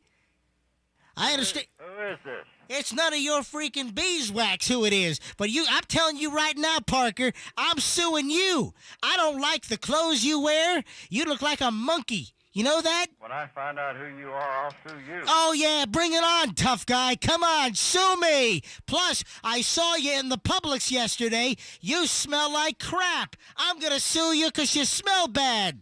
Go away, you bastard. Hello. Yes, I'm calling about the ad in the paper. I want to buy the kidney. Oh, man. What? Kidney? What? Yes, I'm calling. You no good bastard. I know who you are. Sir, Anyway, what you got doing at this time of the day? Sir, why are you yelling at me? I'm trying to buy the kidney you have for sale in the classified section. Yeah, bull. Give me that stuff, you no good son of a bitch. You get the hell off this line. Sir, please stop cursing at me. I mean that too, buddy. You know what you I can... know who you are, and I'm going to get a hold of you. Don't you worry. You know what you can do? Yeah, you kiss mine too, boy. You no good son of a bitch. Goodbye. Hello. Hi, Mr. Parker, just calling up to wish you a very happy Good Friday. I hope it's a very special day for you. Shut up, you moron, you. Quit bothering me. Hello. Bob Parker, please. Hey, Bob Parker. Merv Linkle here, American Senior Citizens Association. Sorry for calling you so early in the morning. Want to wish you happy Thanksgiving. All right, great. Who's it? Merv Linkle. What are you doing for Thanksgiving? Oh, I don't know. Eating turkey, why? Well, because I hope the turkey you eat is all infected with botulism and salmonella. I hope you puke your guts out, you old bag. Hey, screw you, you bastard. If I had you, I'd take that turkey and shove it right up your... Hello? Morning, Mr. Parker, please. Yeah, Parker. Mr. Parker, this is Dave Litch. I'm with Southern Bell Telephone Company. Want to wish you a Merry Christmas. We're calling all of our customers, wishing them a happy holidays. I hate you bastards. I hope you rot in hell. Hello? Mr. Parker. Yeah. Hi, this is Pat Menarson. I'm calling from Sears Photography Studio. Get to the point. Happy holidays. How are you today? What do you got? I've got a great selection of holiday portraits. I'd like to set you up for a studio sitting, have you come on in, and we'll snap some lovely pictures for you to give your family members during this holiday season. I don't want any pictures. Go away, you bastard, you. Hello? Yeah, Mr. Parker. Hi, Pat Menarson again from Sears. I think we got disconnected. Sir, I want to offer you some fantastic deals here at Sears. We've got some great specials on some holiday portraits. It'll cheer up your entire family. I want you to stop calling me. Well, sir, There. I don't want to listen to any of your crap. I'm not interested in any pictures or anything else from Sears. I don't like Sears. Piss off. Listen, go away, you bastard. I don't want none of your damn pictures, you bastard. You hear that? You keep that up and I'll sue Sears. Well, good, sir. You go ahead and sue us. Well, if you call me again, I'll shove that Sears thing right up your... Hello? Hi, Mr. Parker. This is Barry Linking with Sears Pest Control. How you doing this morning? Oh, no, not you, you bastards. I don't want none of your pest control, lawnmowers, or anything that Sears has got. Listen, sir, we can get rid of You can just kiss my... Listen, anything Sears has got, I don't want. Goodbye, you no-good bastard. Hello? Yes, Robert Parker, please. Let's see. Robert Parker, this is Najeev Gabul. I'm with the PFC Profanity Counseling Center, and some of your friends have asked me to phone you for some free counseling, that you have a severe anger management and profanity problem that needs help. Why, you piece of shit, get off the goddamn line. That's a lot of bullshit. Damn you anyway. I have no profanity problem. Well, it's sounding like that to me, that you do have a problem right now. I would like to see you as soon as possible. You kiss my ass, you no good son of a bitch, you. Get the hell off this line. All right, we're back out live. We called the guy, I don't know, 100, 200. It was just incessant. So that was the lawsuit, man. And Christina, thanks for reminding me. And yeah, he did pass away some time ago. Poor bastard. Pat Menarson. So Pat Menarson, former Channel 10 anchor. Yeah, he was a former news anchor over at Channel 10, and he's calling from Sears now. Last on Channel 10 in 1997, by the way. Hi, good morning, MJ Morning Show. Who's this? Frankie. What is it? Frankie. Frankie, where are you calling from, Frankie? From Tampa. Frankie? Yes. You are caller 105. You have got to be kidding me. No, Frankie, I am not kidding you. You're 105. Frankie, if you can... goodness! Frankie, if you could tell me who won the Tablet Tag tablet last hour, the Microsoft Surface Pro 8, tell me the first name, you'll win this one. Corey. Boom! You got it. What'd you say, Corey the what? He was the dumpster man. Yes, Frankie, you're 100% right. Frankie, you just won the next Microsoft Surface Pro 8 tablet, thanks to our friends at Two College Brothers Moving and Storage, our official sponsor. Frankie, congratulations. No way! Yes, wait! Frank, congratulations, Frankie. It's all yours. Thanks for listening to the MJ Morning Show, and you got the latest tablet. Oh, thank you, MJ. I hope you feel better. Yeah, listen, actually, I think the oxy's kicking in now. The pain kind of went away. If I start, if you got a ride. Yeah, she just said, glad you got a ride. Yeah, in Fester's car with no seatbelt. And the air conditioning's dripping water all over my leg. I thought I was peeing myself. I think That's okay. You'll never know it on them oxys. All right, Frankie, hold on a minute, okay? Okay. And we'll get all the information. There we go. The 7 o'clock tablet winner, Frankie. So you just got to know. Next hour, 8 o'clock hour, we'll give away another tablet. And it'll be the second to last tablet. And if you know Frankie's name, she just won, and you're the right caller, you'll grab the 8 o'clock hour tablet here on the MJ Morning Show and Q105. And thanks again to Two College Brothers Moving and Storage, the smartest move you will ever make for your next move. It's twocollegebrothers.com, and we really appreciate them supporting. Yes, Fess, it looks like you're just, what are you slurping over there? I'm nothing. Well, what are you eating? He's eating a whole jug of ice cream. Yeah, Bluebell dropped off. The new Dr. Pepper root beer float flavor? Okay, it's not Dr. Pepper root beer float. It's Dr. Pepper float. Oh, I'm sorry, not root beer. It's just, right. Yeah. Listen, I'm on oxys. Yes, they had this new Dr. Pepper flavored ice cream, and they dropped off like 150 pints. This morning? Oh, like 2 days ago. All right. And I'm working my way through all of them. It's really good. Well, how do you slurp ice cream? Yeah, well, it's because melted. A little bit of a melt-on? Well, we've been on the air now for 20 minutes, almost 30 minutes, right? So we've been on the air for 2 hours. What are you talking about? I took it out of the freezer 30 minutes ago. We've been on the air since 6 a.m. at 7:57. I'm almost done with it, and now it's getting a little slippery toward the bottom. That's all. I'm sorry. I didn't mean to interrupt. Okay. Well, you're slurping the damn ice cream. Stop slurping. It's disgusting. Hey, you slurp your ramen, all right? Listen. You don't slurp melted Dr. Pepper float Bluebell ice cream. It's almost like milkshake at the bottom. I highly recommend it. Anyway, I'm sorry. Go ahead. You want one? No, can I get back to the show? I get you one. I'm fine. Well, I can take one of the frozen Bluebell ice creams and put it on your kidney, maybe to reduce the swelling. Back to the show. Oh, you know what, man? This is like the show of tie-ins. Dude, what about the lawsuit man calls where you ask for a kidney? Yeah, I mean, what are the odds? So listen to this, folks. The first winner this morning is a dumpster truck driver for Waste Management. That Corey that won in the 6 o'clock hour. And I'm like, you're a dumpster truck driver? Are you kidding me? Because I had the story about the guy sleeping in the dumpster up in the Panhandle, picked up by the garbage truck, was compacted, and was rescued, a couple of stops after he was already lifted up and compacted. And I played the old crotchety old man dumpster call, and we have a guy that, just one that drives a dumpster truck. Crazy time. I mean, what is it? I mean, nuts, insane. What are the odds of that happening? It's a magical morning. Yeah, then. Out of the blue, we get this email from, was it Catherine? Hang on a minute. It's Christina. Christina? And she asks about the lawsuit man. We play the 20-year-old lawsuit man calls from forever ago.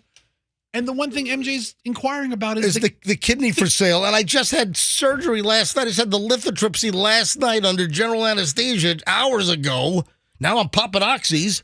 For the pain here. I gotta say, you do sound a little better, man. You just seem a little looser. Do I seem just a little bit loosey goosey? Sound great. All right. So I couldn't drive today, so I had Fester. I mean, who does a 4-hour radio show?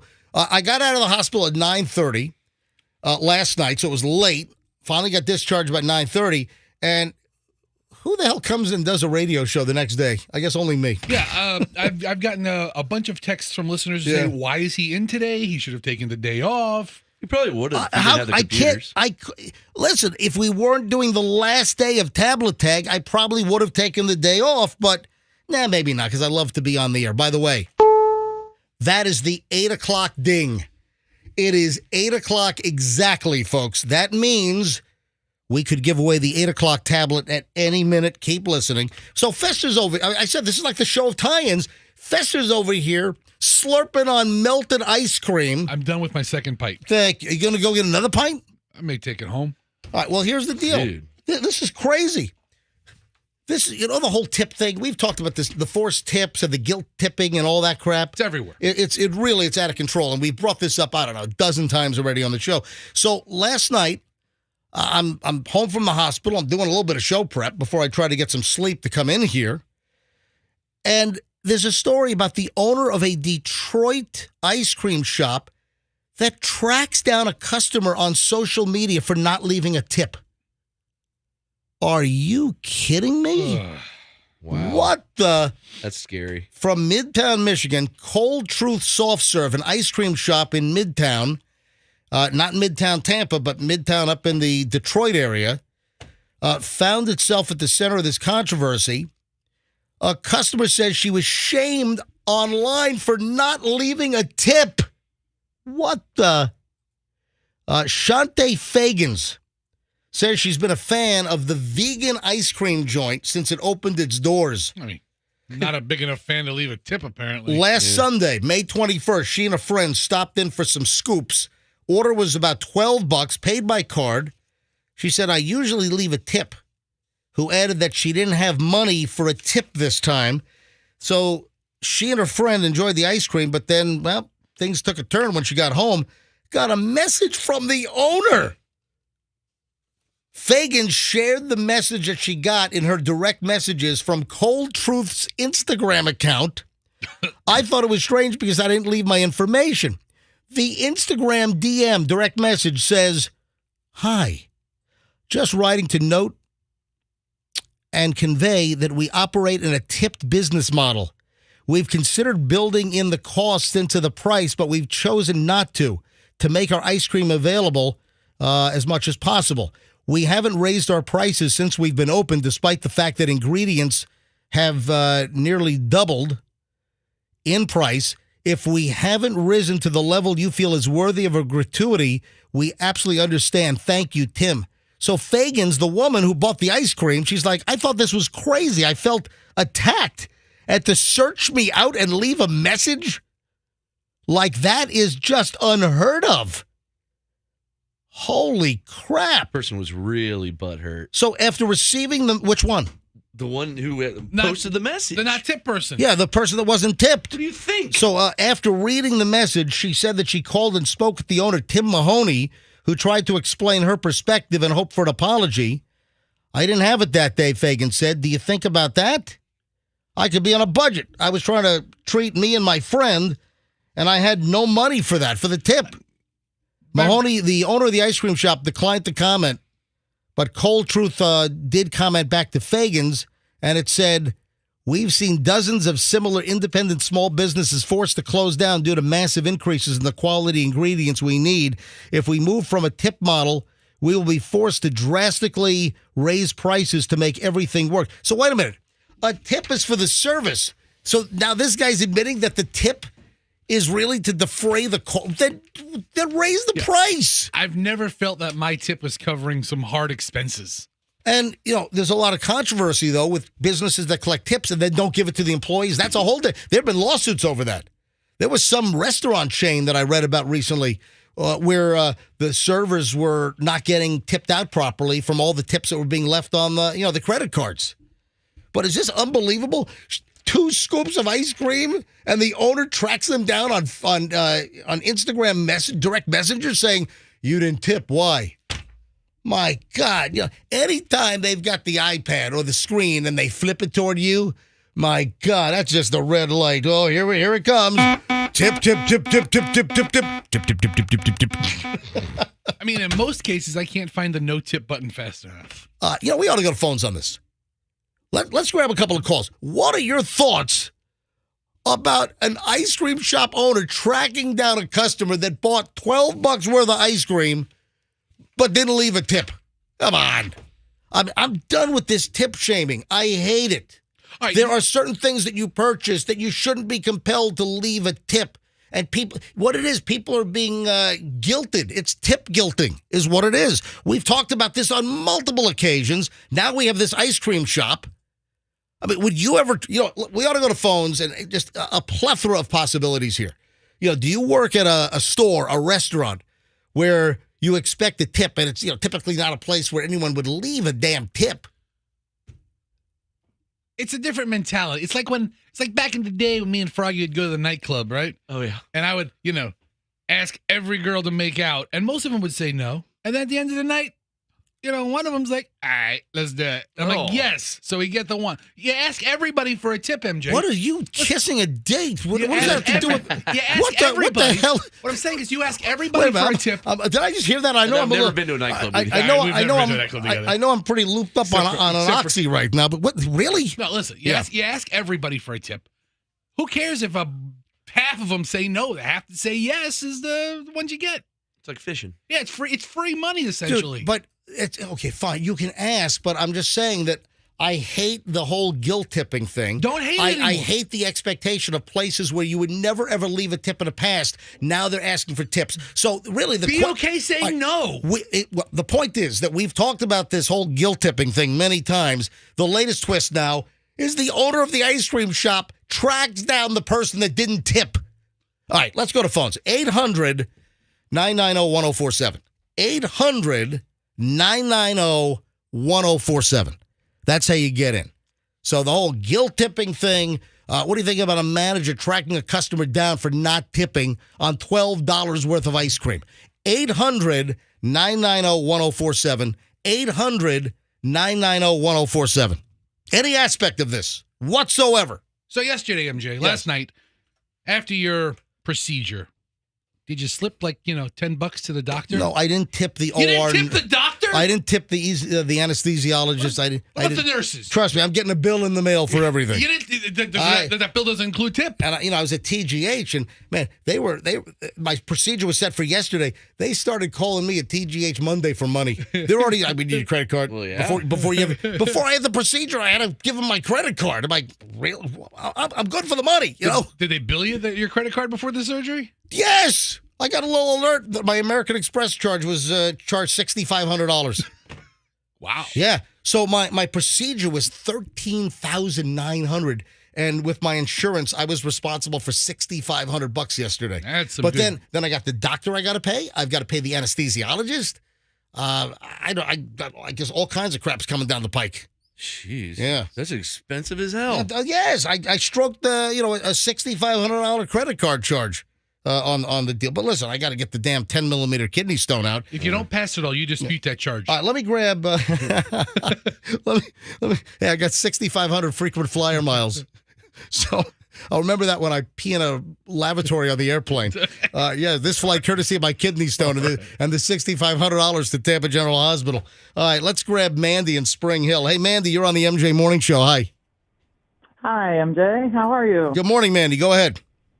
I was just commenting on the tipping thing. I am a tip server, and when somebody leaves me a credit card tip, the owners actually get 4% of my credit card tip. Why? Oh, well, I don't know. Well, part of the deal is there's a transaction. There's a transaction fee. So the credit card company, typically American Express is the highest. I don't know. 3% sometimes or whatever. So when someone uses a credit card at a business, that business does pay the credit card fee to the bank or the credit card company. Visa, MasterCard, American Express, they all charge the vendor, 1.2%. Depends on the deal. 2, 3, 4% sounds actually reasonable, Mandy. Yeah. Right. So it's only when there's a tip on the credit card. Yeah. Well, that's the deal. Is they're trying to recoup the cost of the price that the credit card company is going to charge. It sounds legitimate. Get charged. So they're paying the fee on that tip. Yeah, that's what they're doing there. Okay. All right, thanks. I don't think she understood us speaking in simple English terms. Zach is in Spring Hill. Hey, Zach, you're on the MJ Morning Show. Hi. I'm part of a local comic book group. It's called Whatnot. Hold on, you're part of a local comic book group? Yeah, it's called Whatnot. Okay. And now, do you guys have dates? No, it's like an auction website like eBay. Oh, okay. All right. Okay, it's not like a bunch of nerds sitting in their mom's basement reading old Captain Americas. Go ahead, Zach. And now the auctioneer, during the show, they're asking for tips, but they're selling their comic books for their show. Wait a minute. They're asking for tips on the comic books they're selling online? Yes. Instead of just you win or you buy the comic book and that's the price, they want money on top of that for a tip? Yeah, because they think they're doing a good job during the show, and they want a tip for. Where does the show run? Is it like a streaming channel? Yeah, it's an app called Whatnot. It's like you buy it. It's like eBay, but it's all live. And you actually see an auctioneer live? Yeah. And they want to be tipped? Yep. Wow. Well, I'm sure when you buy through their service, there already is a transaction fee, or there's a what are they like? What are they at an auction? There's the reserve. There's a name for that. Well, the reserve goes to the seller. No, the reserve is. No, yeah, like all their auctions started at $1, and then they bid up. But like during the show, they go, "Oh, send tips to keep the show going." Yeah, there's like a commission that like auction houses take. The buyer's fee. That's what I'm looking for. All right, buddy. Thanks for the call. Let me go to Terry in Largo. Terry, you're on the MJ Morning Show. Hi. Hi. How are you? Doing well. What's up, Terry? Hey, so I'm an optician. I fix people's glasses every day. Never expect a tip. Never. It's my job. Right. And when someone pays by credit card, do you have one of the screens that you flip over and No, okay. No, we don't. No, All right. that's ridiculous. So you're an optician and you're not expecting a tip. No, it'd be nice if I got one because I fix your glasses for free. But never would I ever ask. And I've done it for 16 years. Wow. So. Thank you. Appreciate it. Hey, Bill is next on the MJ Morning Show. Hi, Bill. Welcome. Hey, how you doing, MJ? Doing well. I say hi to the crew and all that. What I usually do is when I go in, I refuse to pay any tip at all. What I do is when I get in, I greet my server. I automatically give $5. Okay, and if they do good at the end, then I will add a little bit more, and it goes according to how good my service is. Well, that's the way. Listen, if you're going to a restaurant, yes, that's just a given. Bill, you sound like the crotchetiest old man. Thank you, Bill. Here's your $5. If you're terrible, you owe me $1. If you're great, I'll give you $1 more. Yeah, not exactly the call we're looking for. Bill's a little sounds a little. That's right. I went to the Perkins and gave her $5. But the story, if you're just tuning in, the story began because up in Detroit at an ice cream shop, customer gets 2 scoops for her and a friend, didn't tip on the little flip over screen. And they're starting that tip screen higher and higher. Because I've seen screens now that start at 20%. Yeah, instead of like 10, 15, 18%. Yeah, now they're starting you at 20%. Because they know that a large percentage of the people just push the 20% button. Look, it's another screen you have to click. It's a roundup. It's simple. They make a lot of money. But the story here is that the ice cream shop owner tracked down the person on Instagram direct message that did not tip. And this is the owner of the store. Why didn't you tip? Are you kidding me? All right, so that's why the whole tip story's coming back around. That's just insane. Hey, Andrew, see if you can find audio on this. I just saw this like this morning. This is like a fresh story. A passenger opened up the emergency exit door on a passenger plane while in flight on an Airbus A321. How the hell does that happen? I thought you said it was impossible. It's impossible. How the hell did there's video on this? Apparently it's not impossible. Andrew, see if you can find the video. See if there's any audio out there and give me a thumbs up if you can find it. Listen to this. I've seen I'm looking at the video right now. And there's wind coming in the airplane. People's clothes are blowing all over the place. Or the passenger is like the Incredible Hulk. This is insane.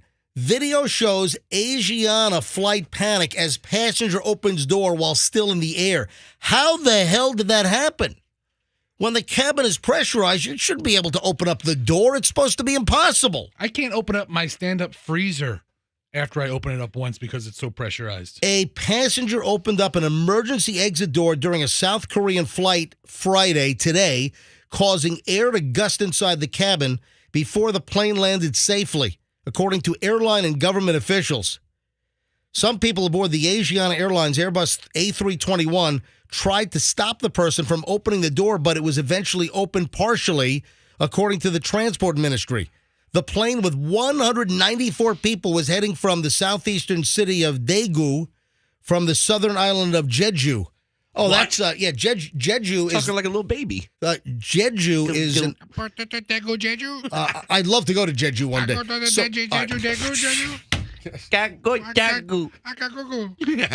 All right, I mean they do sound like baby name cities. Well, Jeju is an island off of the southern tip of South Korea, and it's like a big resort and vacation place. Tons of South Koreans, they go to the island of Jeju. So it's under investigation. The flight is normally about an hour. Details of the incident, including how long the door was open, were under investigation. Video shows apparently a person on board posted to social media shows passengers' hair being whipped by the air, blowing through the cabin, open door. I mean, this is crazy. Police detained the unidentified person who opened the door. Their motive wasn't immediately known. The passengers included teenage athletes who were going to a track and field event. Yeah, good job, athletes, not stopping this guy. The incident terrified some passengers, but no one was injured, though some passengers were assessed at a hospital, according to Asiana. I need to know more details. What was the altitude of this plane? What was the airspeed? When the cabin is pressurized, you're not supposed to be able to open up the door. It's supposed to be a physical impossibility, and they opened up the door on an Airbus A321. Yes, Andrew. The audio is simply wind. All right, let me hear the wind.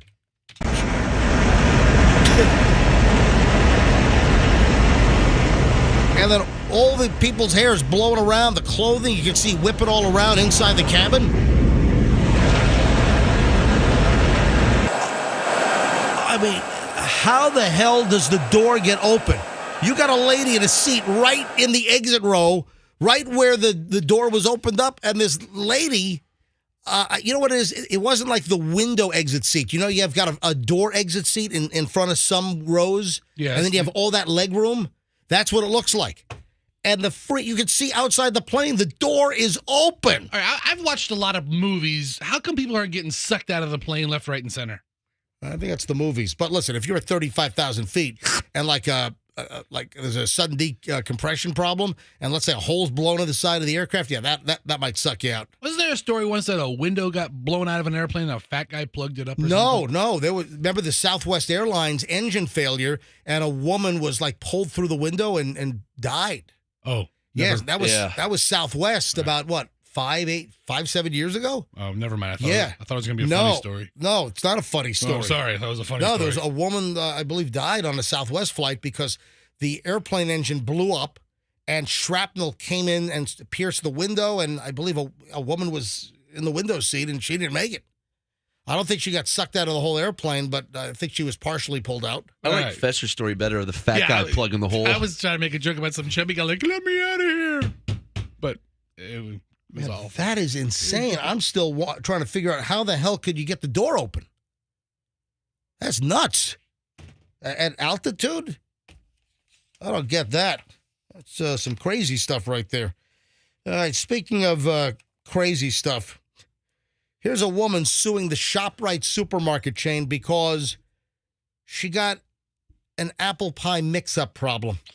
ShopRite's like the major northeastern supermarket, right? It's one of them up there. So this is up in Albany, New York, and there's a lawsuit. A woman is suing ShopRite because she thought she was buying an apple pie, and it turned out to be a cherry pie, and it led her daughter to get sick when she ate a piece of it. Were you allergic to cherries? Supermarket allegedly misbranded and mislabeled the pastry as an apple pie that she bought during a trip to the store. And she wants $35,000 in damages because she got a cherry pie instead of an apple pie. At an average of $7 a pie, that's like 5,000 pies. I'd be kidding me. Was that a Warren song, Cherry Pie? Yeah, she's my cherry pie. Yeah. Do we have that, Andrew? Yeah.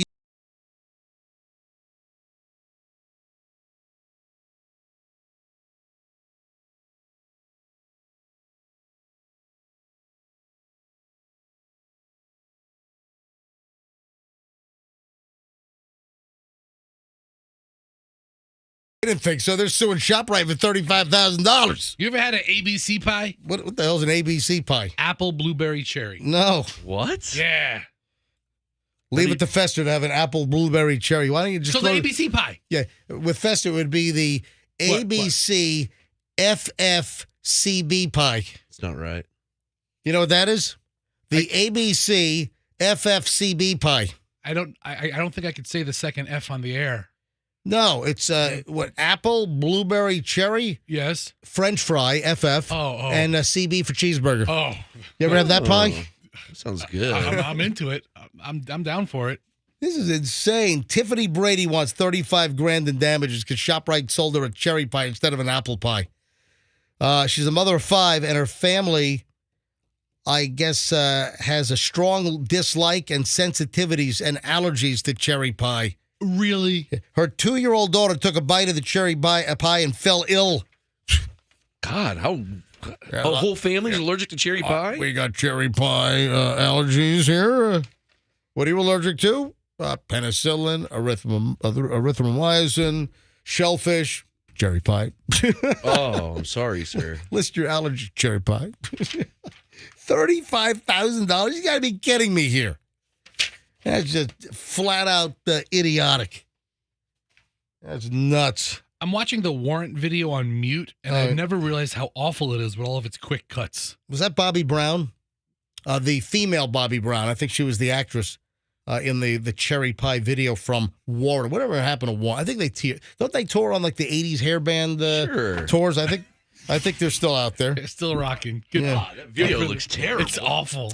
Hey, we had a story earlier in the week, and we brought this up late in the show. And I said, we got to bring this up again, and we've got to take phone calls on this. And it's about the secret folder that some people have on their computer. So a woman discovered her boyfriend's affair because he had a secret folder on his computer called Work Folder. Yeah, Shannon Mowry's ex-boyfriend began working late, acting differently. Her gut feeling was that there's somebody else in his life. And guess what? There was. And she had to figure it out. She was snooping on his computer, and this woman, Shannon, 27 years old, started looking at her ex's phone without permission. And then she looked at it, didn't really see anything suspicious, but then she discovered a secret folder titled Work. Says Mowry isn't the only person to snoop like this. 1 in 5 Americans has gone through a romantic partner's phone without asking, according to a poll by YouGov. While there's a moral argument about poking around in somebody's phone, 73% of the 1,236 U.S. adults over 18 that were surveyed admitted to doing so, and they don't regret it. Wow. Phone snooping. Let's go to phones on this. Yeah, Let's go to phones on phone snooping. Are you a phone snooper? Have you ever gone through your boyfriend, girlfriend, husband, wife's phone while they were sleeping or when they weren't with their phone? No, dude, it happens when you're in the shower. When you're in the shower and you don't have your phone, near you, your significant other's just scrolling through all your DMs. All right, let's go. 800-990-1047. 800-990-1047. I want to hear about any phone snooping that you've done, or really computer snooping. Going through someone's desktop, their laptop, seeing, what's in this folder. But it appears that this is primarily focused toward going through people's phones to see if they've got anything hidden on their phone. Yeah, I think anybody who's dated anybody in the last, 5-6 years has All right, let's ask. Snooped through. Let's ask the question. So have you done the snooping? Has somebody snooped on you? Did you catch somebody going through your phone? If you want to remain anonymous, you can. 800-990-1047. 800-990-1047. Not for the tablet. We're not giving away the tablet yet. We've got another Microsoft Surface Pro 8 tablet coming up in minutes. We'll tell you when to call in for that. And if you're the right caller, last hour's winner's first name, you will win the next tablet. All thanks to Two College Brothers Moving and Storage. TwoCollegeBrothers.com, smartest move you will ever make. All right, so have you done the snooping, or has somebody snooped on you on a phone or a computer? Have you resorted to having your own secret file? Yeah, 800-990-1047. 800-990-1047. That's the number. Let's grab Mia in Tampa. Mia, you're on the MJ Morning Show. Hi. Hi, good morning. Morning, Mia. So everybody, I listen to you guys every morning. Thank you, Mia. So my ex left his laptop open. He had come to visit the girls and was there for a couple of days. and I just happened to get on his Facebook, and I found that him and my sister had been talking about me. There was a little bit of flirting, but I don't know if it's... Hold on, he was flirting with your sister? Yes, over 10 years. I printed the whole thing. Do you think he ever hooked up with your sister? I don't know, because once she asked me whether or not I thought that, because every time I'd get we were together and she was disrespectful to my mom. Wow. So Mia, you went snooping and you found a whole string of conversations? Over 8 years, because Facebook, it only went to up to 8 years only that I could print. My God. And that was like the private messenger on Facebook? I'm still mad about it. I mean, I've never heard anybody this happening to. I mean, holy really. crap. Mia, thanks for the call. Thanks for listening. Samantha's in Lithia, or as I like to call it, Lithium. Samantha, you're on the MJ Morning Show. Hi. Hi, how are you? We are well. All right. So have you ever snooped or you got snooped on? I snooped, and I'm divorced of 8 years from doing so. Whoa. You snooped and it led to a divorce? Absolutely did. All right. Tell us what happened, Samantha. Well, I had my premonitions because my husband's a local doctor. I won't mention his name. We took our kids on a cruise, and everybody agreed to put their phone into the safe. And hold on, everyone agreed to put their phone into the safe in the room. The safe. Oh, into the safe in the room.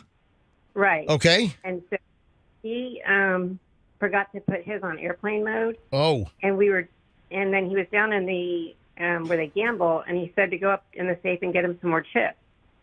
So when I went up there, his phone was vibrating. Oh, wow. And it said Brian, but it said miss you, and it had little kissy faces on it. Oh, no. Brian missed your husband with kissy faces? Oh.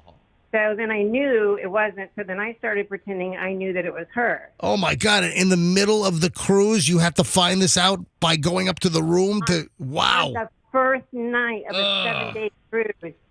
Oh, my God. That must have been cruise misery. And here... All right, so what happened? So you get the phone. Barry, I miss you. Kissy faces to your husband. Clearly, it was like a decoy. Barry was like a male name to throw you off the scent, right? Well, she said, I'm starting to think that this isn't such and such. And I said, it's not, you dumb B. It's his wife. Ooh. Oh, my God. So wait a minute. You wrote back what? It's not, she said, I'm starting to think this isn't, the person she thought it was. Right. So hold on. You messaged back once you went upstairs and the phone was vibrating. You look at your husband's phone. There's Barry saying, I miss you, kissy faces. So then what did you write back? I miss you too. What are you up? Just started saying things. So what are you up to? Oh, you're trying to do some detective work and elicit what's going on here, right?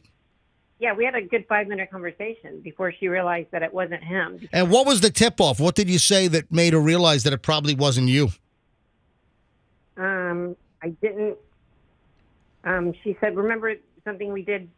It was like it reminded me of something we did the other last week or something like that. Oh. I don't recall that. Oh, wow. I'm starting to think I'm not talking to. All right, so then after 5 minutes of going back and forth, realized that it wasn't your husband, and then she calls you a dumb B? No.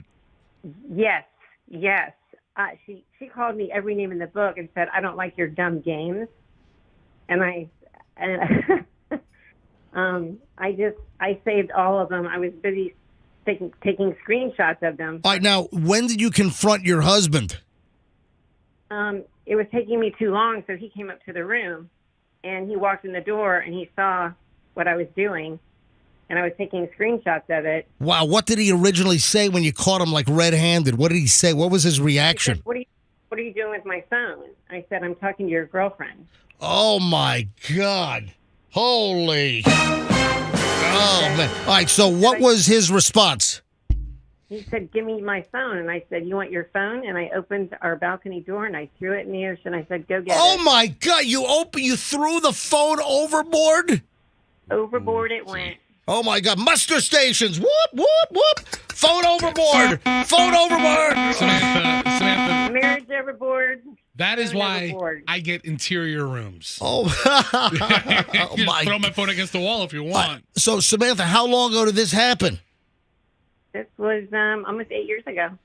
Almost 8 years ago. And what cruise line were you on, and where were you headed? Carnival Pride, and we were going to St. Lucia, Cozumel, the Bahamas. What did you do for the rest of the 7-day cruise after you discovered this on day one? I stayed in my girls' room. We had 2 girls, and we had connecting rooms. Oh, my God. Did you, just bury your face in the buffet for the rest of the week? Yes, what did they serve for dinner the third night? I mean, MJ. I didn't go to dinner at all the entire cruise. I ordered room service, and he would go out. Because we were with some friends, and our friends caught on to something that was going on, but I didn't want to get into it. Right. So what was his excuse? Did he just come clean and said, yeah, I've got a girlfriend? What did he try to say? He said, I knew you'd get mad if she called me, so I put her name in there as that, so you wouldn't catch me.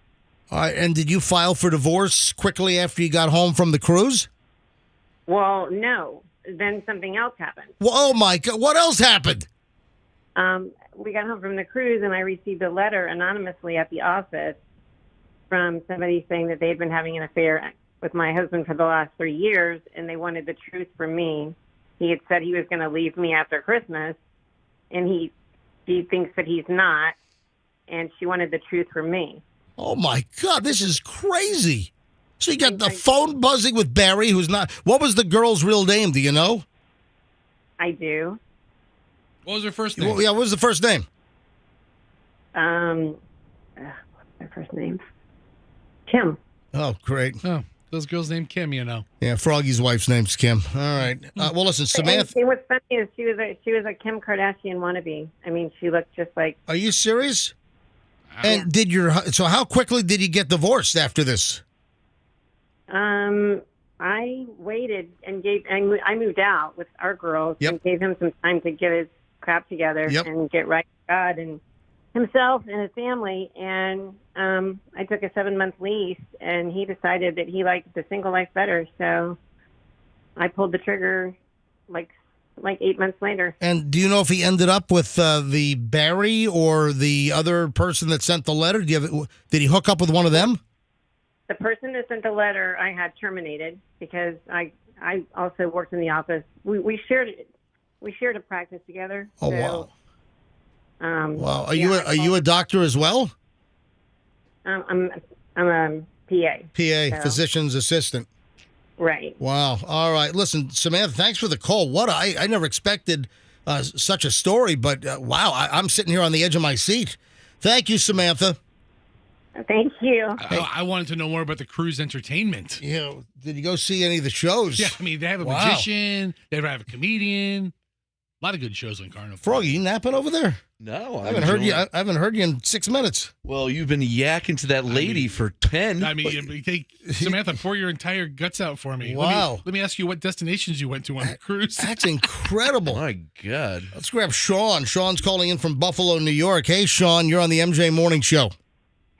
Good morning, MJ. How you doing? Doing well. So what's your story? So, folks, if you're just tuning in, we were talking about this woman discovered her boyfriend's affair because she found a secret work folder, a folder on the phone labeled work. And it turned out that was the tip, and that unraveled the whole deal that he was having an affair with like a phony folder on the phone where he kept all, I guess, pictures and whatever. So, Sean, what's your story? Well, I have a relationship with this lady for the last 20 years. Never got married, but we had our ups and downs. But about 8 years ago, I suspected she was doing things with somebody else, or maybe a couple people. So I installed on her phone the Teen Safe app so that I can track where she was going. And much to my surprise, I found her at an address I never seen before. Right. Did you do a drive-by? A couple times, yeah. I tried to figure out who this person was. Right. And finally... You're like a sleuth. You're like a PI on the job. I was, man. Yeah. I was. You're hanging out front with a pair of binoculars down the street? No, actually, I befriended this person, unbeknownst to him, who I was, and I found out where he lived, and then I confronted him and called him about this situation between me and this lady. He didn't even know we were still together. Wow. So we set her up, and let's just say I caught her butt naked. Whoa. My gosh. In the act of What, you caught her attempting. You caught her naked in the act with the other guy? No, he brought me up to the room. Yeah, the two guys were in it together to set her up. Oh, I got you. Oh, okay. I mean, He was helping me out, basically. Wow. Because he didn't know about this. He didn't know what relationship we were in. He thought we were done. So she kind of lied to both of us. Oh, man. About everything. Gotcha. Hey, Sean, thanks for the call, buddy. All right, last one. Anonymous in Holiday. Hey, Anonymous in Holiday. Hi, good morning. You know what? I thought I'd, all calls from Holiday, from now on, I'm going to introduce like this. All right, hold on a second.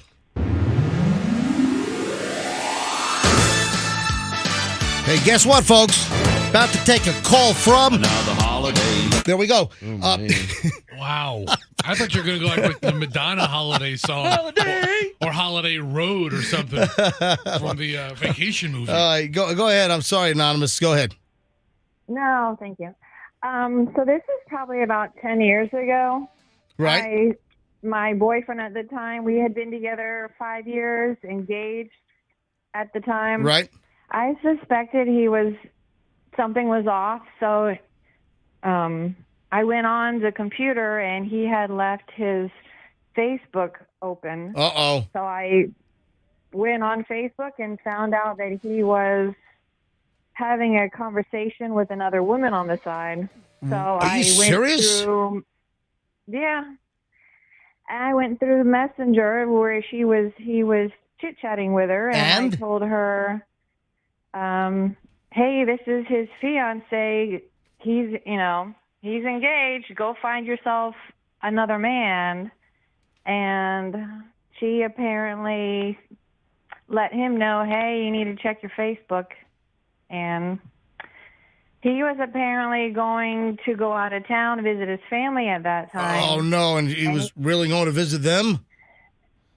No, he was going to go visit his family. So I told him, go. You need time to think about what you're doing. Right. And he told me that when he was there, he was upset that I was snooping. He thought I didn't have any right to be doing that. And when he went to go visit his family, he came back and said his family, thought I was right for doing that. And I was surprised. If you're in a relationship. All right, so what's the outcome? What happened to the relationship here? He moved out a month later and eventually married this woman. Wow. Well, look at you standing in the way of true love. Thank you, Anonymous. Appreciate the call. Thank you. Speaking of Facebook, there was another thing that I saw earlier in the week I didn't get to, but this kind of ties in, that there was a little glitch. You know what? Let me give away the 8 o'clock tablet right now. It's 8:39, so let's give away the 8 o'clock tablet. All right, I'm on Oxy's, folks. You're okay. You're doing good. Am I doing all right? Yeah, you're They're doing starting really to kick in? Yeah, so I had my kidney procedure last night, and I actually have some number 5 pain right now. 1 to 10, I've got a 5 right now. So I did pop an Oxy last hour, and I think it's starting to kick in a little bit here.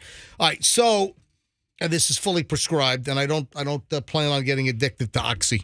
All right, so I found this earlier in the week, and I just didn't get to it, but I think it's a perfect tie-in, and I'll get to that in a second. First, though, let's see. I got distracted from the Oxys. I got to give away the tablet.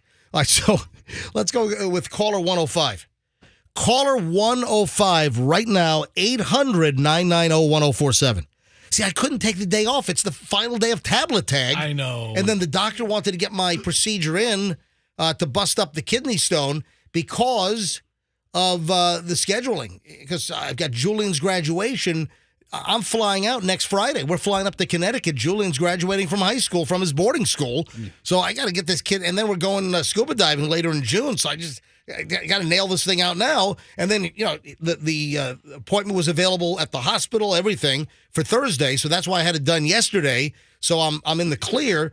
And, it didn't get done until 9:30 last night, and it was just late, and, well, you know the drill. So then I'm trying to take care of the pain with these oxys, so I might be a little slurry. You're doing fine. You're doing fine. I mean, listen, if you would have taken the day off, and I don't know, Tuesday was the last day of tablet tag, we all would have survived. Yeah, right now it's hurting, so it means a decent-sized...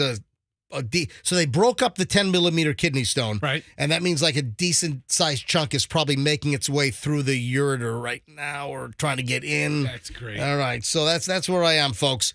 So if I sound a little loopy or if I'm not 100% today, I'm just hours after general anesthesia and a kidney procedure yesterday. But I couldn't take off. We're doing, ouch. Oh, that hurts. All right. I couldn't take off. We have tablet, ouch. Caller number, ouch. No, it's hitting me right now. All right, 800-990-1047. 800-990-1047. Looking for caller 105 right now. If you know last hour's winner's first name and you're the right caller, boom, you win the 8 o'clock tablet. All thanks to Two College Brothers Moving and Storage. Smartest move you'll ever make. twocollegebrothers.com. While we're waiting for caller 104 to be screened, and I'll take 105 live on the air, back to the Facebook deal. So I saw this earlier in the week that there was some glitch on Facebook. And if you were just kind of looking at somebody's account, if you were, let's say, looking up an old high school or college fling or something, or there was a glitch where if you were just poking around on someone else's page, that it would send them a friend request. Ooh. Yeah, so, wow. Yeah, so people were mortified, and I think the glitch has been patched. But the glitch happened recently. A bug sent automatic friend requests to any profile pages that somebody called a snooper had viewed. So if you're just kind of snooping and lurking on Facebook and you're looking up old people's pages from folks from previous years in your life, they got a message that you were looking. So they knew you were looking, and it sent a friend request when you didn't actually ask for a friend request. Did it send a message that you were on the page, hilarious. or did it just send a friend request and you're like, I don't think it said, when I read it, I didn't think that they told the person you were snooping. It just popped up a friend request from this person you may or may not know well. If you check someone's Facebook that you're not friends with, it automatically was sending a link to sending a friend request. Okay, so yeah. It's not like you got two notices. One, this person's been trolling your page. Two, hey, would you like to be friends? And someone said, hey, it's true because I'm now friends with my ex-husband's wife. Oh, man. You know what's funny? I got a couple of strange friend requests over the last week, and I was like, I don't know these people, and I zipped out of them. But it turns out I'm getting trolled. Yeah, you're really fun to follow. Let me tell you. I'm really not. I'm a terribly boring guy. So how's that for a glitch? That's a bitch to get a glitch like that. Wow. It's the glitch bitch. Hey, while we wait for caller number 105, update on the whole Brian Laundrie situation. Remember Brian Laundrie and Gabby Petito, Gabby Petito. Well, this guy Brian Laundrie couldn't follow directions for anything. So Brian Laundrie, who killed Gabby. I mean, just a terrible story. We all know that. And now the parents of Brian Laundrie, they're getting sued. And the judge has allowed that letter. Remember we read, a couple of weeks ago, we read some of the crazy stuff from the letter? Yeah. So here is some of the text from the undated letter that Roberta Laundrie sent to her son. I just want you to remember I'll always love you, and I know you always will love me. You are my boy. Nothing can stop me from loving you. Nothing will or could ever divide us. No matter what we do or where we go, what we say, we will always love each other. If you're in jail, I will bake a cake with a file in it. If you need to dispose of a body, I will bring show up. So I'm just reading this. It should be a comment there. I will bring show up with a shovel and garbage bags. If you fly to the moon, I'll be watching the skies for your re-entry. If you say you hate my guts, I'll get new guts. Remember that love is a verb, not a noun. It's not a thing. It's not words. It's actions. Watch people's actions to know if they love you, not their words. Therefore, I'm certain that neither death nor life, nor angels, nor the ruling spirits, nor things present, nor things to come, nor powers from above, nor powers below. Nothing in the entire created world can separate our love. Neither hostile powers nor anyway. Some of the details. The Brian Laundrie letter that the mom wrote, and remember, she also wrote "burn after reading." Remember that? His mom wrote that? Yeah, it says Brian Christopher Laundrie, burn after reading. Then you open the envelope and there's the letter. You know, MG, if you read that to music, it sounds like it would be a really mediocre love song. Should we play the Brian Laundrie song and we can read it to this?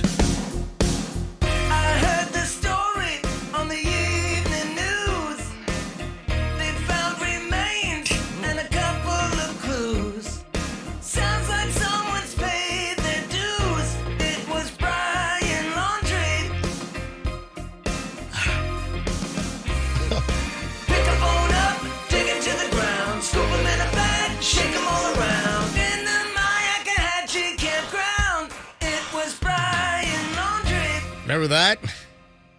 Really creepy in song. I don't know how I feel about this song.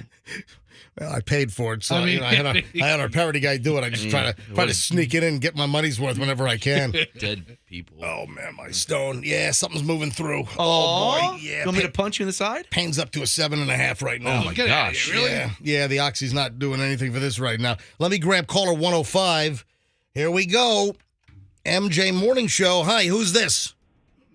This is Mike. Mike, where are you calling from, Mike? Calling from Bartow right now. Mike in Bartow, and you're calling for what reason? For tablet tag, of course. And Mike, do you know who won the tablet last hour in the 7 o'clock hour? Of course. That was Frankie. That is correct. Mike, you just won the next tablet from Two College Brothers Moving and Storage. That's awesome. Thank you. Thank you. Thank you, Mike. It's awesome to have you listen. It's awesome to have you win. So, Mike, that is the second to last tablet. Oh, lucky me. Lucky you. So hold on. We'll get all your information, and then you can come pick this sucker up. Congratulations, buddy. Of course, y'all take it easy. All right, there it is. Mike. Wow. Mike is the latest winner in tablet tag. Oh, man. Mike in and out. Yeah, look at that. So last one is coming up next hour, folks. The final tablet, number 40, happens next hour right here on the MJ Morning Show. Keep listening. We'll tell you what number to be to call in. And if you know that Mike just won, you'll win the final tablet. All thanks to Two College Brothers Moving and Storage. That's twocollegebrothers.com. That's the smartest move you will ever make. All right, when we get back,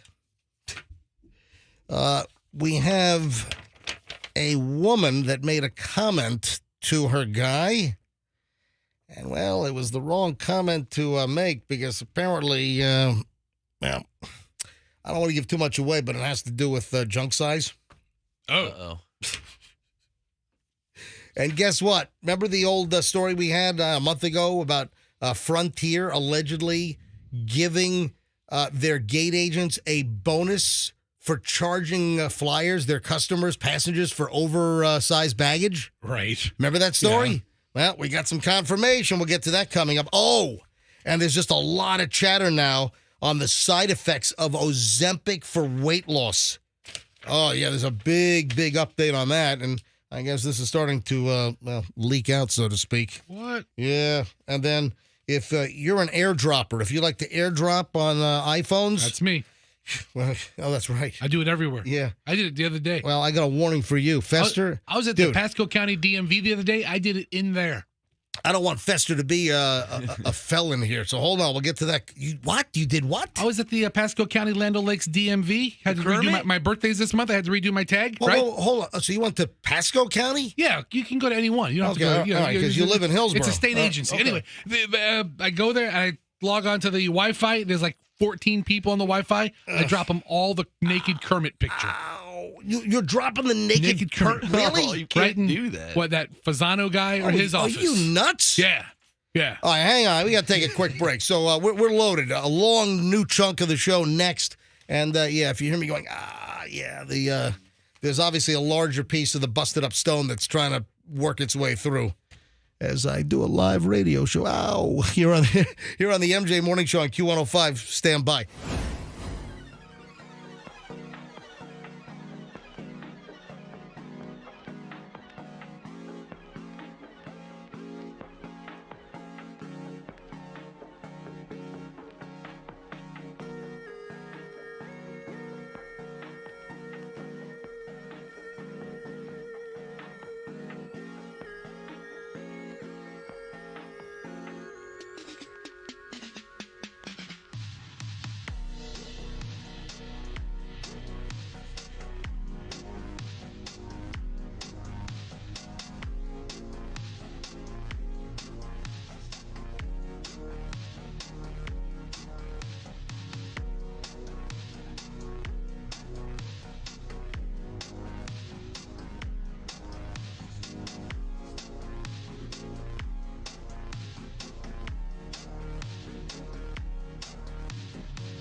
On Q105, 9 o'clock exactly. So the 9 o'clock hour has officially begun.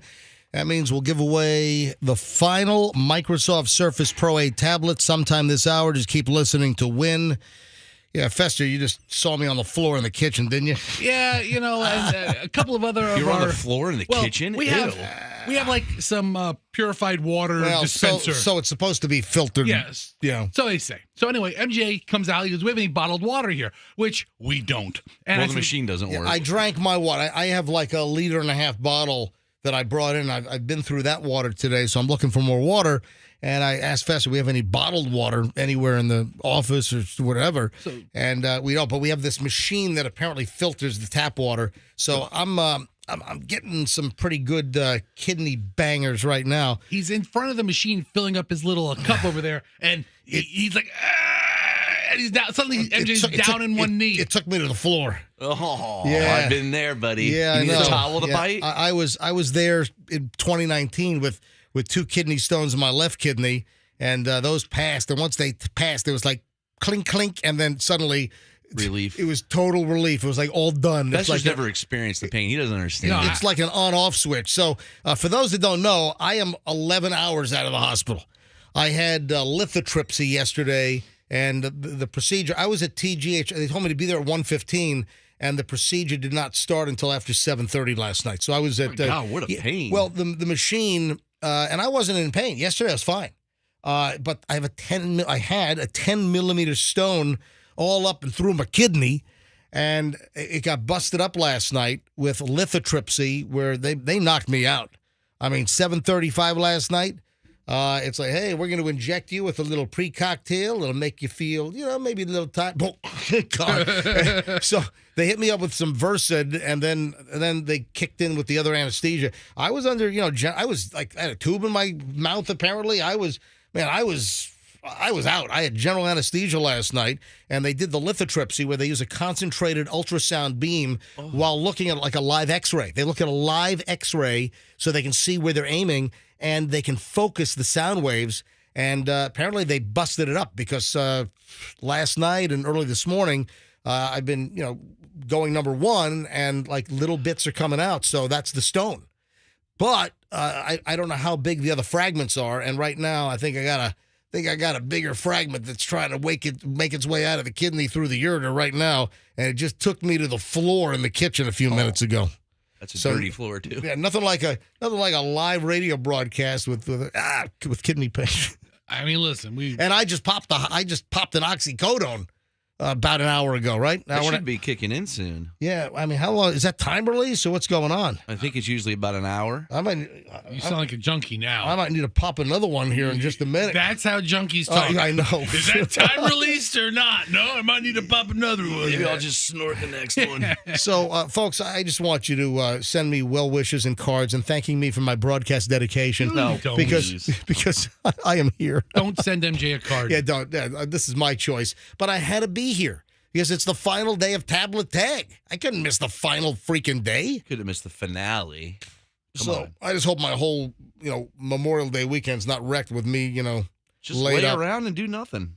Well, when I had my stones back in 2019 and I got rid of 2 3 millimeter stones in my left kidney, I was in such pain twice. I did have to go to the hospital. It was unbearable, and they had to put me on like a morphine. No, they didn't do morphine. They put me on I can't even think. Mine was so bad. I was crying in the emergency room, and they're like, "Okay, you should come back." And they gave me morphine. They gave you morphine? Yeah, it was so bad. Yeah, I was crying. I don't morphine. Cried since I was a baby. Yeah, let me look up what Toradol. Yeah, they gave me so I've got Toradol pills, and I got the Oxy pills, but it just seems like when you get the drugs delivered by IV, that just takes it out. Yeah. That just takes it out a lot better. All right, so are there certain people who are like predisposed to having gravel in their... Well, it's... Why, you get nervous about it there, buddy? Well, No. Sometimes it's based on diet, which if that's the case, you ought to have freaking kickballs in your kidneys. You'll get them someday. Do you know how much like straight bacon grease I eat in my regular cooking? Listen, my organs are so lubed up. I think it's hereditary. Nothing's getting stuck in me. Moving along here on the MJ Morning Show, but if if you hear my voice glitch, I'm just getting a pain shoot. And also, I did pop an oxy a little while ago. So hopefully, am I slurring or do I sound okay? Okay isn't the right word. You sound like a little baby. No, I don't sound like a little baby. We stop it. But it's dedication to the MJ Morning Show and my listeners here because, listen, we had to do the final day of Tablet Tag, and that's why we're here. All right, so a couple of things. Ex-Georgia deputy, this has to do with the whole, this kind of ties in. Today's been a show of tie-ins. Ex-Georgia deputy gets a life prison sentence for killing his married lover. Oh, man. Who insulted his penis size. Oh, don't. Wait till you see what the boys in prison say about it. A Georgia sheriff's deputy sentenced to life in prison for shooting his married girlfriend in the back of the head because she belittled the size of his unit. Oh, Jason Moose Cunningham, 48. His name's Moose? Yeah, Is that a tiny one? Maybe. It's probably a nickname. Yeah, so he's from Richmond County Sheriff's Office, or was. He pleaded guilty to malice, murder, and possession of a firearm during the commission of a felony for the cold-blooded killing in 2020 of Nicole Harrington. Cunningham told investigators that he shot Harrington, his girlfriend, and married mom of three because at least once she insulted the size of his manhood. So that's why he took her out. Are you kidding me? Man, he must have a tiny one. Guy is, named Moose. He looks like a big guy, and he's got, a micro unit? What's going on here? Yeah, the story doesn't say, I don't have any details here on any size issue here. But he was sentenced to 35 years to life on the murder charge, another 5 years for the weapons count. Great. Wow, how about that? I don't think I've ever heard about someone getting shot because you made fun of their unit. I'm sure it happens. We got to live with that micropene there. I mean, you know what it's like. Your whole life. We stop it. Coming from you, yes, that's firsthand experience from Froggy. Froggy, really? You're going to really dig at me with my freaking kidney stone? I got number 8 on the 1 to 10 scale right now. It's a perfect time. So I'm looking at this guy. Oh, you're going to get me when I'm vulnerable? This guy seems like a pretty big guy. Yeah, I'm looking at his mugshot. Physically. Nickname of Moose. During the conversation, Cunningham and Harrington got into a heated argument, which escalated to homicidal violence after the woman reportedly took a dig at his penis size. Besser, you had a point? The point was, speaking for larger men everywhere, sometimes it's like an optical illusion, proportionally, we're large men, so, I'm just saying. Like you could put like a 6'5" guy next to the Statue of Liberty, and he looks pretty small. Right. Got you. So you put something that's quite adequate on a walrus of a man. Sound like you're on oxys right now. I wish. On a walrus of a man. Listen, put it on a dwarf, and the dwarf is like suddenly in the Guinness Book of World Records. Hey, I just got a text from Jimmy, who owns Tackle Shack. Yeah. Tackle Shack in Pinellas on 66th. Yeah. So, Tackle Shack's, great scuba shop. I've been dealing with Tackle Shack for years. So, Jimmy, who owns Tackle Shack, he said, take an Uber home. You've told the police that you're driving under the influence, even though you have a prescription. You can't drive under the influence. Driving. Yeah. Jimmy, first of all, you're a crap friend for not offering to drive him home. Let's call it what it is, Jimmy. You're right down the road. And then he says, I don't want to have to send you commissary money. Well, Jimmy, who's obviously listening, Jimmy from Tackle Shack, Jimmy, thank you for the text, but guess what? I'm one step ahead because Fester picked me up this morning, and Fester's taking me home. There's no way I would drive. If I'm on a narcotic medication for pain for my kidney stone deal, I am not driving. So, Jimmy, you're an excellent friend. I love Tackle Shack. That's where I get Jimmy's nervous. That's where I get my shear water computers. That's where I get my Scuba Pro BCs and regulators. In fact, I got to go get my pony bottle VIP'd before I go to Little Cayman next month. So, Jimmy at Tackle Shack, thank you, buddy. I really appreciate the concern, but I've got Fuber. That's Fester Uber. It's like Fatber would be funnier. More like Foo Bar. It's Fester runs Foo Bar. Well, listen, he's driving me in. I get into Fester's new old 2010 Cadillac DTS this morning, and I go to grab the seatbelt to strap myself in. Oh, yeah, the passenger seatbelt doesn't work. I'm like, what? It's on order. Hey, it's click it or ticket. Yeah, I'm gonna be on the back. I'm gonna be in the back going home, like driving Miss Daisy. You know, you are the first person to sit in that passenger seat. My wife doesn't ride in this car with me. Kids sit in the back. Yeah, your wife won't even ride in this car. Well, you get in an accident, she'll get thrown through the windshield. Well, yeah, if we were in an accident on the way in this morning, and we're running late because I overslept. I overslept through like 18 alarms this morning because, I only had like 4 hours sleep, 3.5 hours of sleep last night. I'm coming off of the kidney procedure. I'm coming off of general anesthesia, and I got to get up in the morning to do the show here. And I slept literally. You want to hear my alarms? You want to hear my alarms? I slept through all these apparently. I don't know if I need every minute of alarm that you have. I slept through 4:53. 4:57, 5 o'clock, 5:02, 5:05, 5:10, 5:12, 5:15, 5:18, 5:20, 5:22, 5:23. It's impossible. 5:25. That's impossible. Dude, is your phone on silent? No. Apparently it went off. I slept through all of the alarms. And then for whatever reason, it didn't wake up Michelle either. And then Fester finally calls this morning. And calls Michelle's phone. I called your phone. My phone. So my phone keeps going. Bzz, bzz. And while you are, I'm getting up. Your wife calls me and she's like, "Hey, Festy, he just woke up. Oh my God, we overslept. He'll be down in a minute."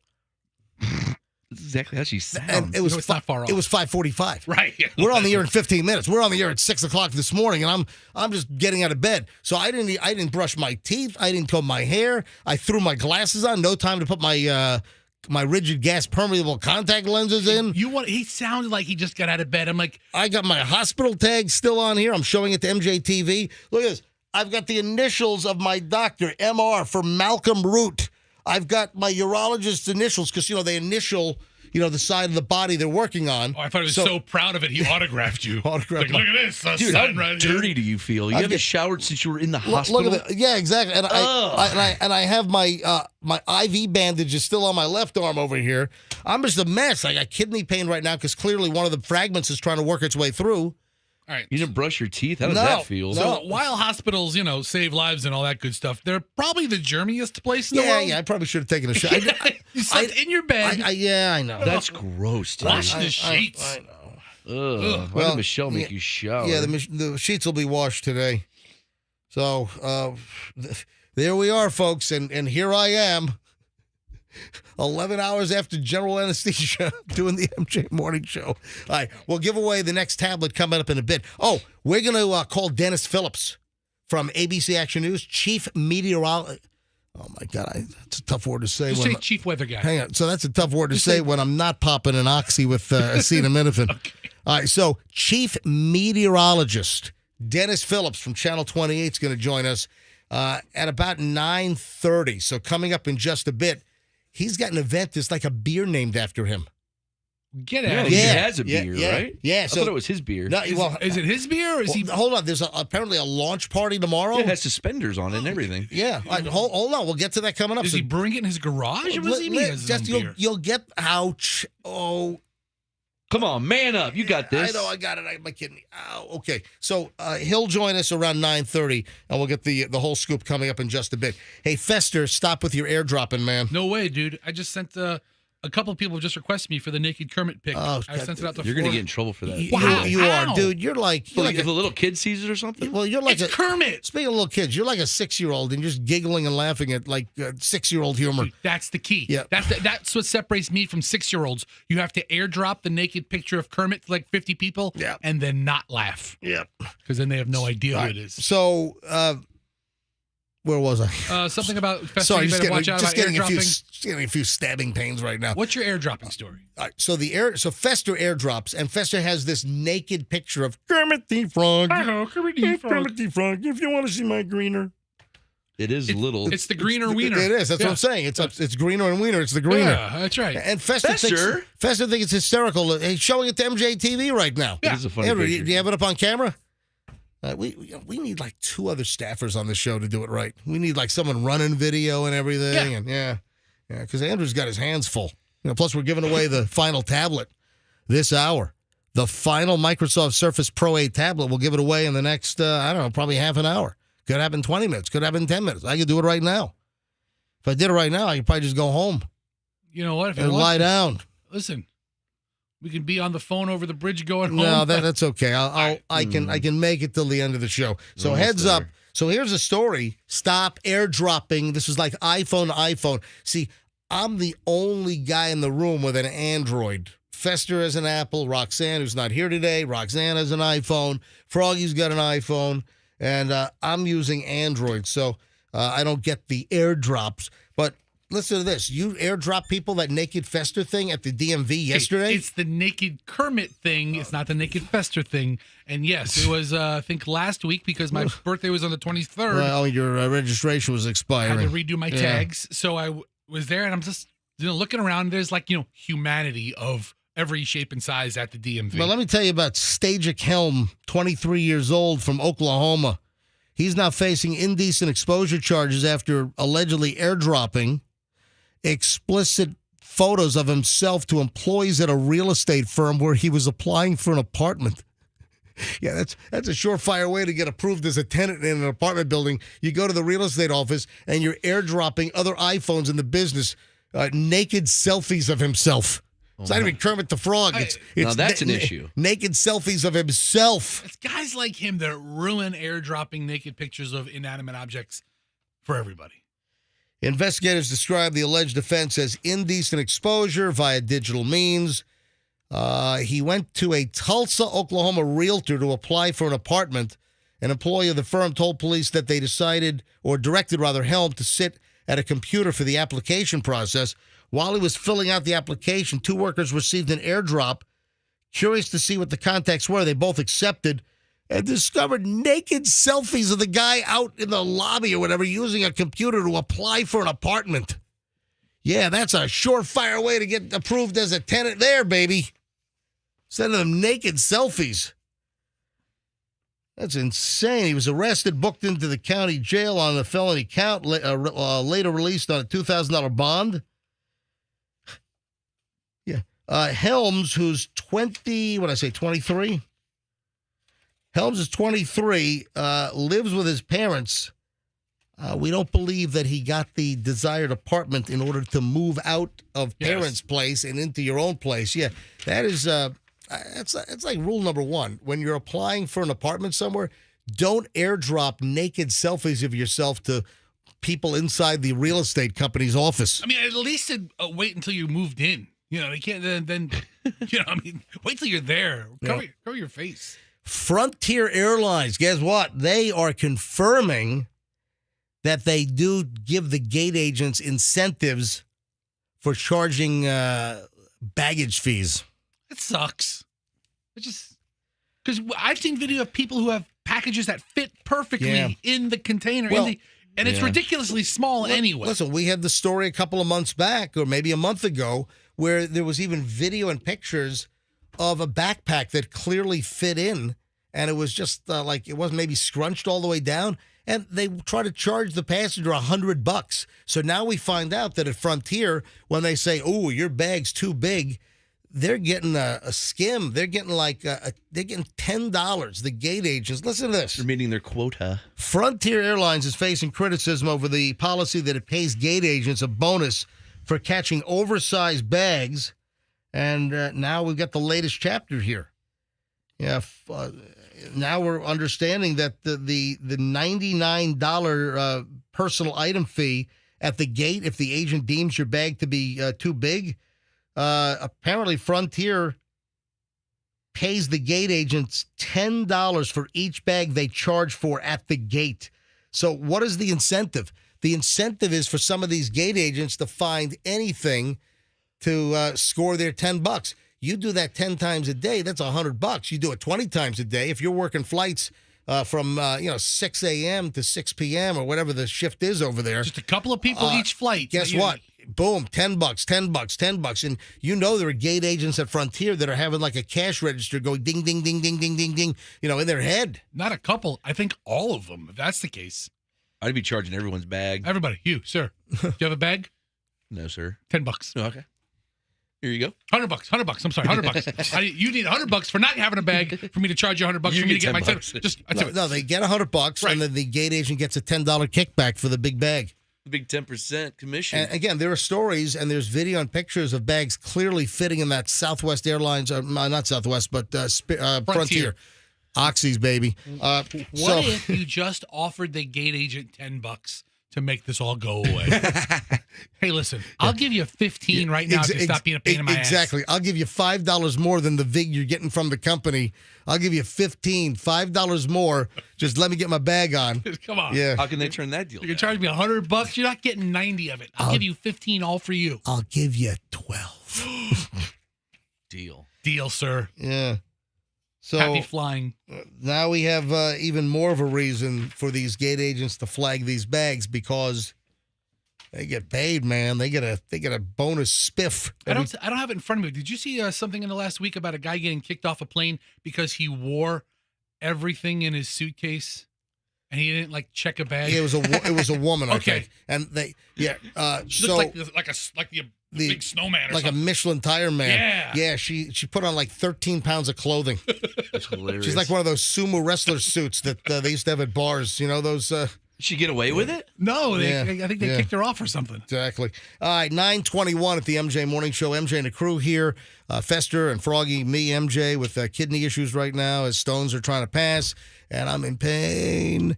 Roxanne's not here, and of course Monday's a holiday, so we're out, and we're all back live on Tuesday here on the MJ Morning Show on Q105. All right, let me take a quick break. We'll give away the final tablet coming up in minutes. This is the final Microsoft Surface Pro 8 tablet. We'll tell you when to call in, and we'll tell you what number caller to be. And if you know last hour's winner's first name, boom, you'll win the final, the very, very last.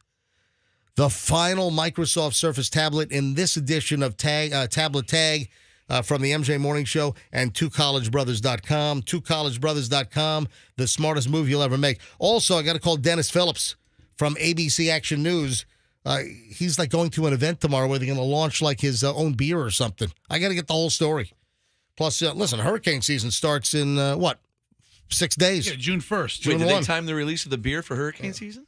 Or Memorial Day? Maybe so. Beginning of summer? All right, hold on. We'll get into all that. We'll have Dennis Phillips on live next here on the MJ Morning Show. Hey, speaking of...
Hey, folks, MJ here with Fester and Froggy. Roxanne back on Tuesday. Roxanne, you know what? She said she had an appointment. Sure as hell sounds like they're taking a 4-day puppy, doesn't it? That's what it sounds like. I have an appointment in the Bahamas. Got a doctor's appointment in the Bahamas. Fester, don't say I flew back on a private jet. I'm kidding around. I'm sure that Roxanne really had an appointment this morning, and she's dearly missed as usual. All right, 9:34. Let me get Dennis Phillips on the phone. We got a lot to do here. Plus, we got to give away the final tablet in minutes. You know, in fact, I might solicit in the middle of the Dennis Phillips phone call here, but let me get Dennis on the line. Do you want to solicit in the beginning of it right now? Nah, I don't know how long I'll be on the phone with him. So yeah, but it's I'll going to take 105. I'll do it in a second. All right. I guess it would take 100. All right. So, I mean, it's what the guy holds for a couple of minutes. It rings. Big deal. Should we do it now? Or you can take the winner with Dennis. Or not. I don't care. I mean, what are you saying? Solicit now. Yeah. We get a winner in 5 minutes. I'm not right now. I've got kidney pain, so if you feel like it, I'm not processing everything. The potential winner could be talking with MJ and Dennis Phillips, one very important, significant media personality in the Tampa Bay area, and MJ. All right, so know what you said. All right, let me just call up Dennis. Just call Dennis. Do whatever you want. Never mind. I'm glad you're even here today. So.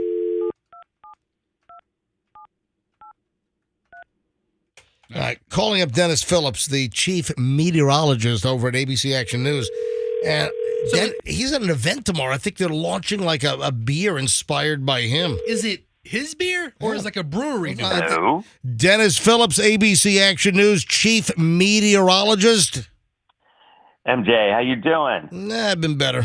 Yeah, I hear you. Yeah, real downer, Dennis. I've been better. Right now, I'm getting some stabbing pains. I feel like I'm being shivved in a prison right now. Why? What did you do? So old age? No, well, yeah. I'm 12 hours out of general anesthesia at Tampa General Hospital. Oh, I did not hear that. Oh, what happened? Yeah, you got hit by a car. No, I didn't get hit. That's the worst. No, I didn't get. Yeah, that's the worst. No, 10-millimeter kidney stone. Oh man, I've heard. I mean, everybody's heard that that's the most painful thing on earth that can happen to you. And I'm sitting here doing a radio show. Well, I had to because it's tablet tag. We're giving away the last 4 tablets this morning. We gave away the Microsoft Surface Pro 8 and the 6, the 7, the 8. I got the phones all ringing here because people are waiting for the final tablet, Dennis. So when we're done with you, we're going to give away the final Microsoft Surface Pro 8 tablet, all part of Tablet Tag, which is brought to you by 2 college brothers moving in storage, by the way. So the phones are going nuts in here. And Dennis, it's the last day of a 2-week contest. We've given away 40 tablets, 40, every day, every hour. And how could I miss today? Well, they're like, get this weather guy off the radio so we can get our tablet. No, I need to talk to you. Then we'll give away the tablet. So, listen, I'm hoping to come to your event tomorrow with Michelle. You know, so what I had yesterday, they did lithotripsy. So they bombarded my kidney stone with ultrasound blasts, like 2,000 of them, and they did shatter the stone. So it's all busted up. But I think right now one of the larger pieces is trying to come on down, like like on The Price is Right. You know. Yeah. So you got to pass that, and once that happens, you're all good. Yeah. Oh, hey, MJ's kidney stone. Come on down, out of the kidney, through the ureter, into the, what? This is a bit much. What? Price is Right music. Come on down. Kidney stone to come on down. Kidney stone, come on down. Just pee it out. Come on down. This is the worst promotion for a beer ever. And, by the way, Dennis, don't forget to get your kidney stone spayed and neutered. Help control the kidney stone population. Yeah, I've heard if you wear a T-shirt that says, "Hey, Drew, pick me," it happens faster. Yeah, there you go. And by the way, my kidney stone is named Leon.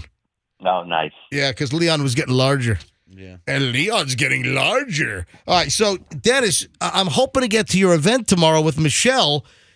A pub, they're launching a beer inspired by you? It's actually a brewery. They've been doing it now for the first year they did it after Irma, so it's been 5-6 years. Wow! It's called the Crooked Thumb, and it's a great place. It's a really good sized brewery. It's family friendly. It's in Safety Harbor. It's on I think 555 10th Avenue. So if anybody's not familiar with Safety Harbor, Google it. But it's a great little town, and yeah, every year they make this beer. The first year they made a Hurricane Saison. Get it? Instead of Hurricane Season, Hurricane Saison. Yep. But they turned it into a pale ale the second year. So I think, like I said, it's the fifth or the sixth year, and it's during hurricane season. They release it Memorial Day weekend. Yeah, because hurricane season begins on June 1 officially, so we're days away. So what's the new beer from the Crooked Thumb? What's the name of it? Yeah, they're going with the pale ale, so it's called Rule Number 7 Pale Ale. So Dennis has the whole list of Dennis's hurricane rules, and Dennis, tell everyone what rule number 7 is. It's don't freak out unless I'm freaking out. We're fine, and it kind of started back in 2012. I don't know if you remember, but Hurricane Isaac was coming this way, and the RNC was here. Yep. Oh yeah. And everybody was freaking out. Everybody was just going nuts because they're like, "Oh, we got to move it to Jacksonville. Oh, we can't have it here." And I'm like, "No. We're going to be fine." And I literally jotted down these little rules, and one of them was rule number 7: don't freak out unless I'm freaking out. We're fine. And somehow this little dumb thing turned into something quite a bit more. And we've, we have all this merchandise that we have on our Etsy page, and we donate proceeds to local charities and whatnot. Yep. And it's just turned out to a really nice thing. And the Crooked Thumb kind of picked up on it, so they have it on draft, right? And they usually sells out in a couple of weeks, but this year they're making more. And they also sell 4-packs of the cans, and they're little suspender cans with, the whole suspender logo kind of a thing. And then apparently they're going to be selling it at Total Wine and Lucan's and Publix. So it's turning into a little something. They're donating part of the proceeds to the Red Cross. So it's a win-win. Gotta love Lucan's. I like Lucan's a lot. Yeah, they've been involved every year. That's great. So it starts. Yeah, it's a good time. It's a family friendly place, and we'll be there doing a meet and greet between 3 and 5. So they're saying hi to folks and enjoying the weather because it's going to be a lower humidity. It's going to be a really nice weekend. Hey, let me give away the tablet, Dennis. Do you mind if I give away the tablet right now? Just solicit for calls. Sure. All right, hold on. Rule number 8 is call right now. Yes, right now. All right. So we're giving away the final Microsoft Surface Pro 8 tablet, the final one. This is number 40, all thanks to 2 College Brothers Moving and Storage. So let's go with caller 105. Caller 105 right now. Be the 105th caller. Know the winner of last hour's tablet's first name. And you win the final tablet in Tablet Tag right now on the MJ Morning Show. Caller 105, 800-990-1047, 800-990-1047. Caller 105 right now. Let's go. Screen away. Yes, Andrew. Only people watching MJ TV right now watch you wincing as you say that. Thank you. Man, I had to be here. I couldn't take the day off with the final day of Tablet Tag. So, Dennis, hopefully, I'm drinking just tons of water. My urologist, Dr. Malcolm Root, he said he was really happy with what he saw in the scope last night. And, my early eliminations are like sand and little tiny pieces. So he said he thought he busted the thing to smithereens. But, there could be some larger pieces that just cause a little bit of pain as it's exiting. So, hopefully, I want to be at the event. So what time? It's the Crooked Thumb tomorrow, Saturday. What time? From 3 to 5. They're going to have the beer all day. And like I said, it usually lasts for a couple of weeks before they sell out. But the event is 3 to 5. I usually get there a little earlier, and a lot of times I'll stay later just because there's a lot of folks. Memorial Day weekend, people are looking to do something, and it really is. It's a great little place right there in Safety Harbor. And if you've never been to Safety Harbor, you really should go early and just check out the city because it's just an awesome place. Yeah, I've been to Safety Harbor, but I haven't spent a lot of time. But I'm going to tell you what. I'm kind of hoping to get there because I can kill two birds. I can kill 2 birds with 1 kidney stone. All right. So here's the deal.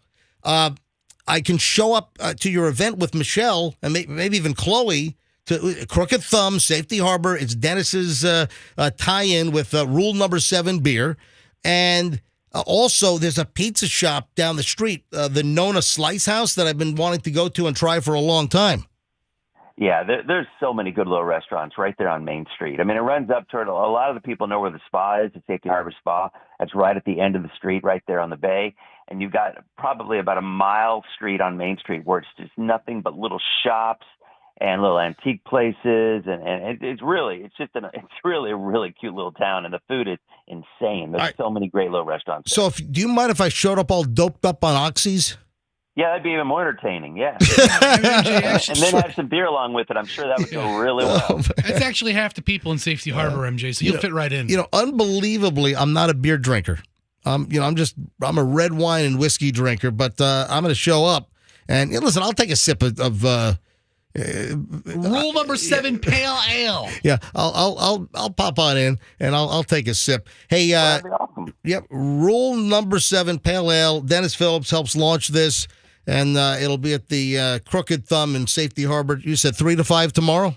3 to 5. We'll probably stay a little bit later, but that's usually we usually stay for at least a couple hours. Believe it or not, there's just a lot of people. A lot of them, you know how weather people are. They like to talk hurricanes. They like to talk weather. So we're there just talking and visiting for several hours. It's really a good time. All right. Speaking of hurricane season, starts in just 6 days, June 1. What's your outlook? I know that what do you think? You know my take on long range forecast. Yeah, I know. It came out yesterday. They said 12 to 17. The average is 14, and long range predictions are just useless. Well, is El Nino? Is it really hitting now? Because El Nino tends to keep the storms to a minimum. El Nino tends to help us in El Nino years with the Atlantic Basin hurricanes. It does. I mean, it does a number. We're not in a real solid El Nino yet. We will be by the fall, which is when we're most concerned anyway. Yeah. Once we hit late August. What about the Sahara dust? Because I read also that Sahara dust is kicking up as well, and the Sahara dust helps to curtail some of the activity as these storms form off of the west coast of Africa. Yeah, I mean, honestly, the dust is probably even more significant than El Nino is. Because, I mean, in previous years, I know you've heard it. I mean, we've had times where we've had nothing for weeks, and that's the main reason. So you've heard us say it a million times. I mean, it only takes one, and that's true. But the nice thing about El Nino typically is that it shuts down the Caribbean. And, our worst case scenario is a storm that comes in from the Caribbean up past Cuba and comes into the Gulf and kicks into Florida. I mean, that's our worst case scenario, not one that cuts across the state, at least for the west coast of Florida. So when you have an El Nino and the Caribbean, it gets really, really quiet.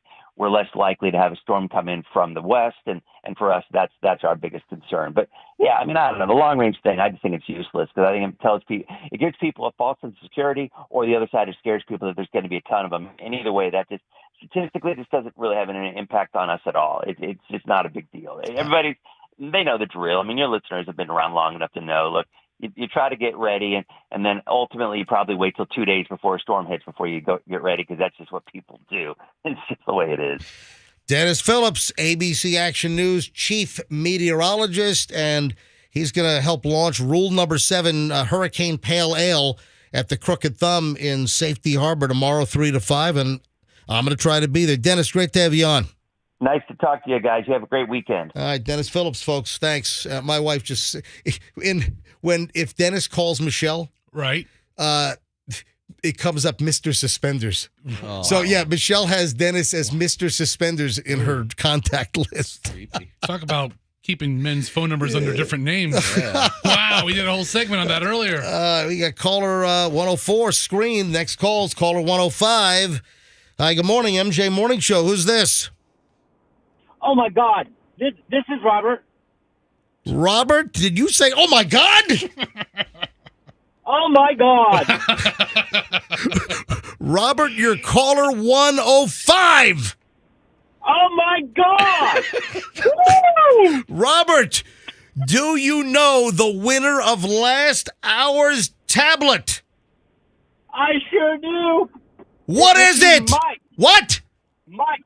Mike is correct. You win.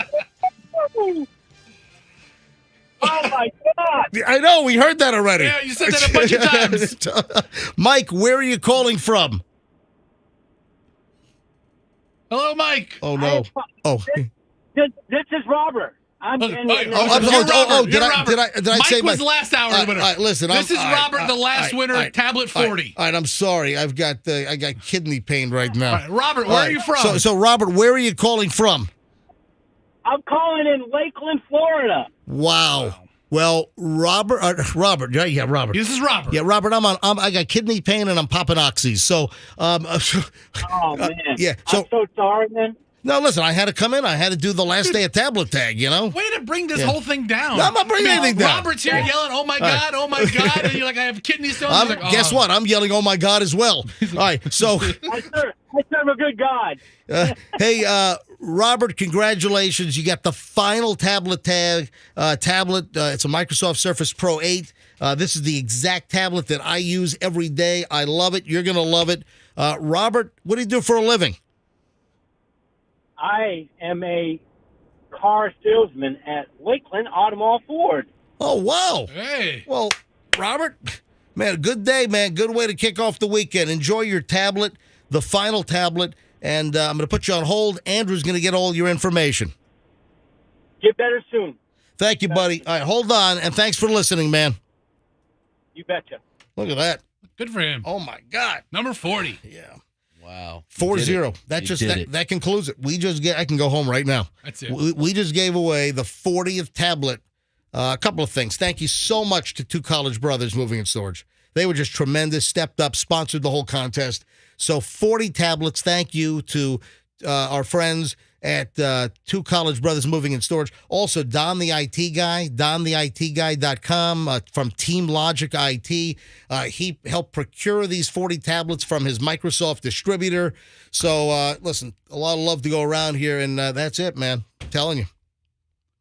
While I'm spreading some love, hey, we just had Dennis Phillips on from ABC Action News talking about the Pale Ale rule number 7 that's about to launch tomorrow at the Crooked Thumb in Safety Harbor. I should have said, hey, what about our hurricane windows that are non-existent here at the studio? I should have said, hey, Dennis, come on by, knock on our windows and see how these will hold up in a category 1 even. You could throw a pebble at these windows. Yeah. Oh, absolutely. So we need to get weather-tight windows on the line. I need weather-tight Mike to redo all of our studio windows with hurricane glass. You know, the heck with the other studios down the hall, just the MJ Morning Show studio. I need some weather-tight hurricane windows put in here. You need a lot of cookies for that one. Yeah, so, weather-tight Mike. Weather-tight windows. All right. I think that's it, guys. I think we need to mow on out of here. And I'm not terribly loopy. I'm just in pain right now. And, feel better, buddy. Well, the oxy's not doing it right now, so I don't know what the next step is. Take 3 more. Lay down for a while. Take a nap. Just let your body rest. Yeah, well, listen, I got out of surgery and the general anesthesia. I didn't leave the hospital till 9:35 last night. No sane doctor would recommend doing a 4-hour enthusiastic morning show 10 hours after leaving the hospital. Yeah, by the way, my doctor did not recommend it. Take your day off. My doctor's been fantastic and said, you really should stay home and just chill out. I'm like, listen, I got to give away the last 4 tablets. Doctor, the tablets. The tablets, doctor. I got to do the tablets. I must. I got to give the tablets away. All right, folks, have a great weekend. Be safe. Memorial Day weekend. Remember, Memorial Day is about remembering those that served this country and died. That's what Memorial Day is. Folks, wish me luck on the kidney stones. MJ at MJMorningShow.com. Follow me on my Instagram for any trials and tribulations over the weekend. And, of course, that is Certified MJ Radio on Instagram. Certified MJ Radio. We'll see you on Tuesday, and let's be careful out there. Oh, did I run out? Let's play it twice. So nice. Oh, Let's my play God. it twice. I hit the wrong button. Let's be careful out there. Now I play this.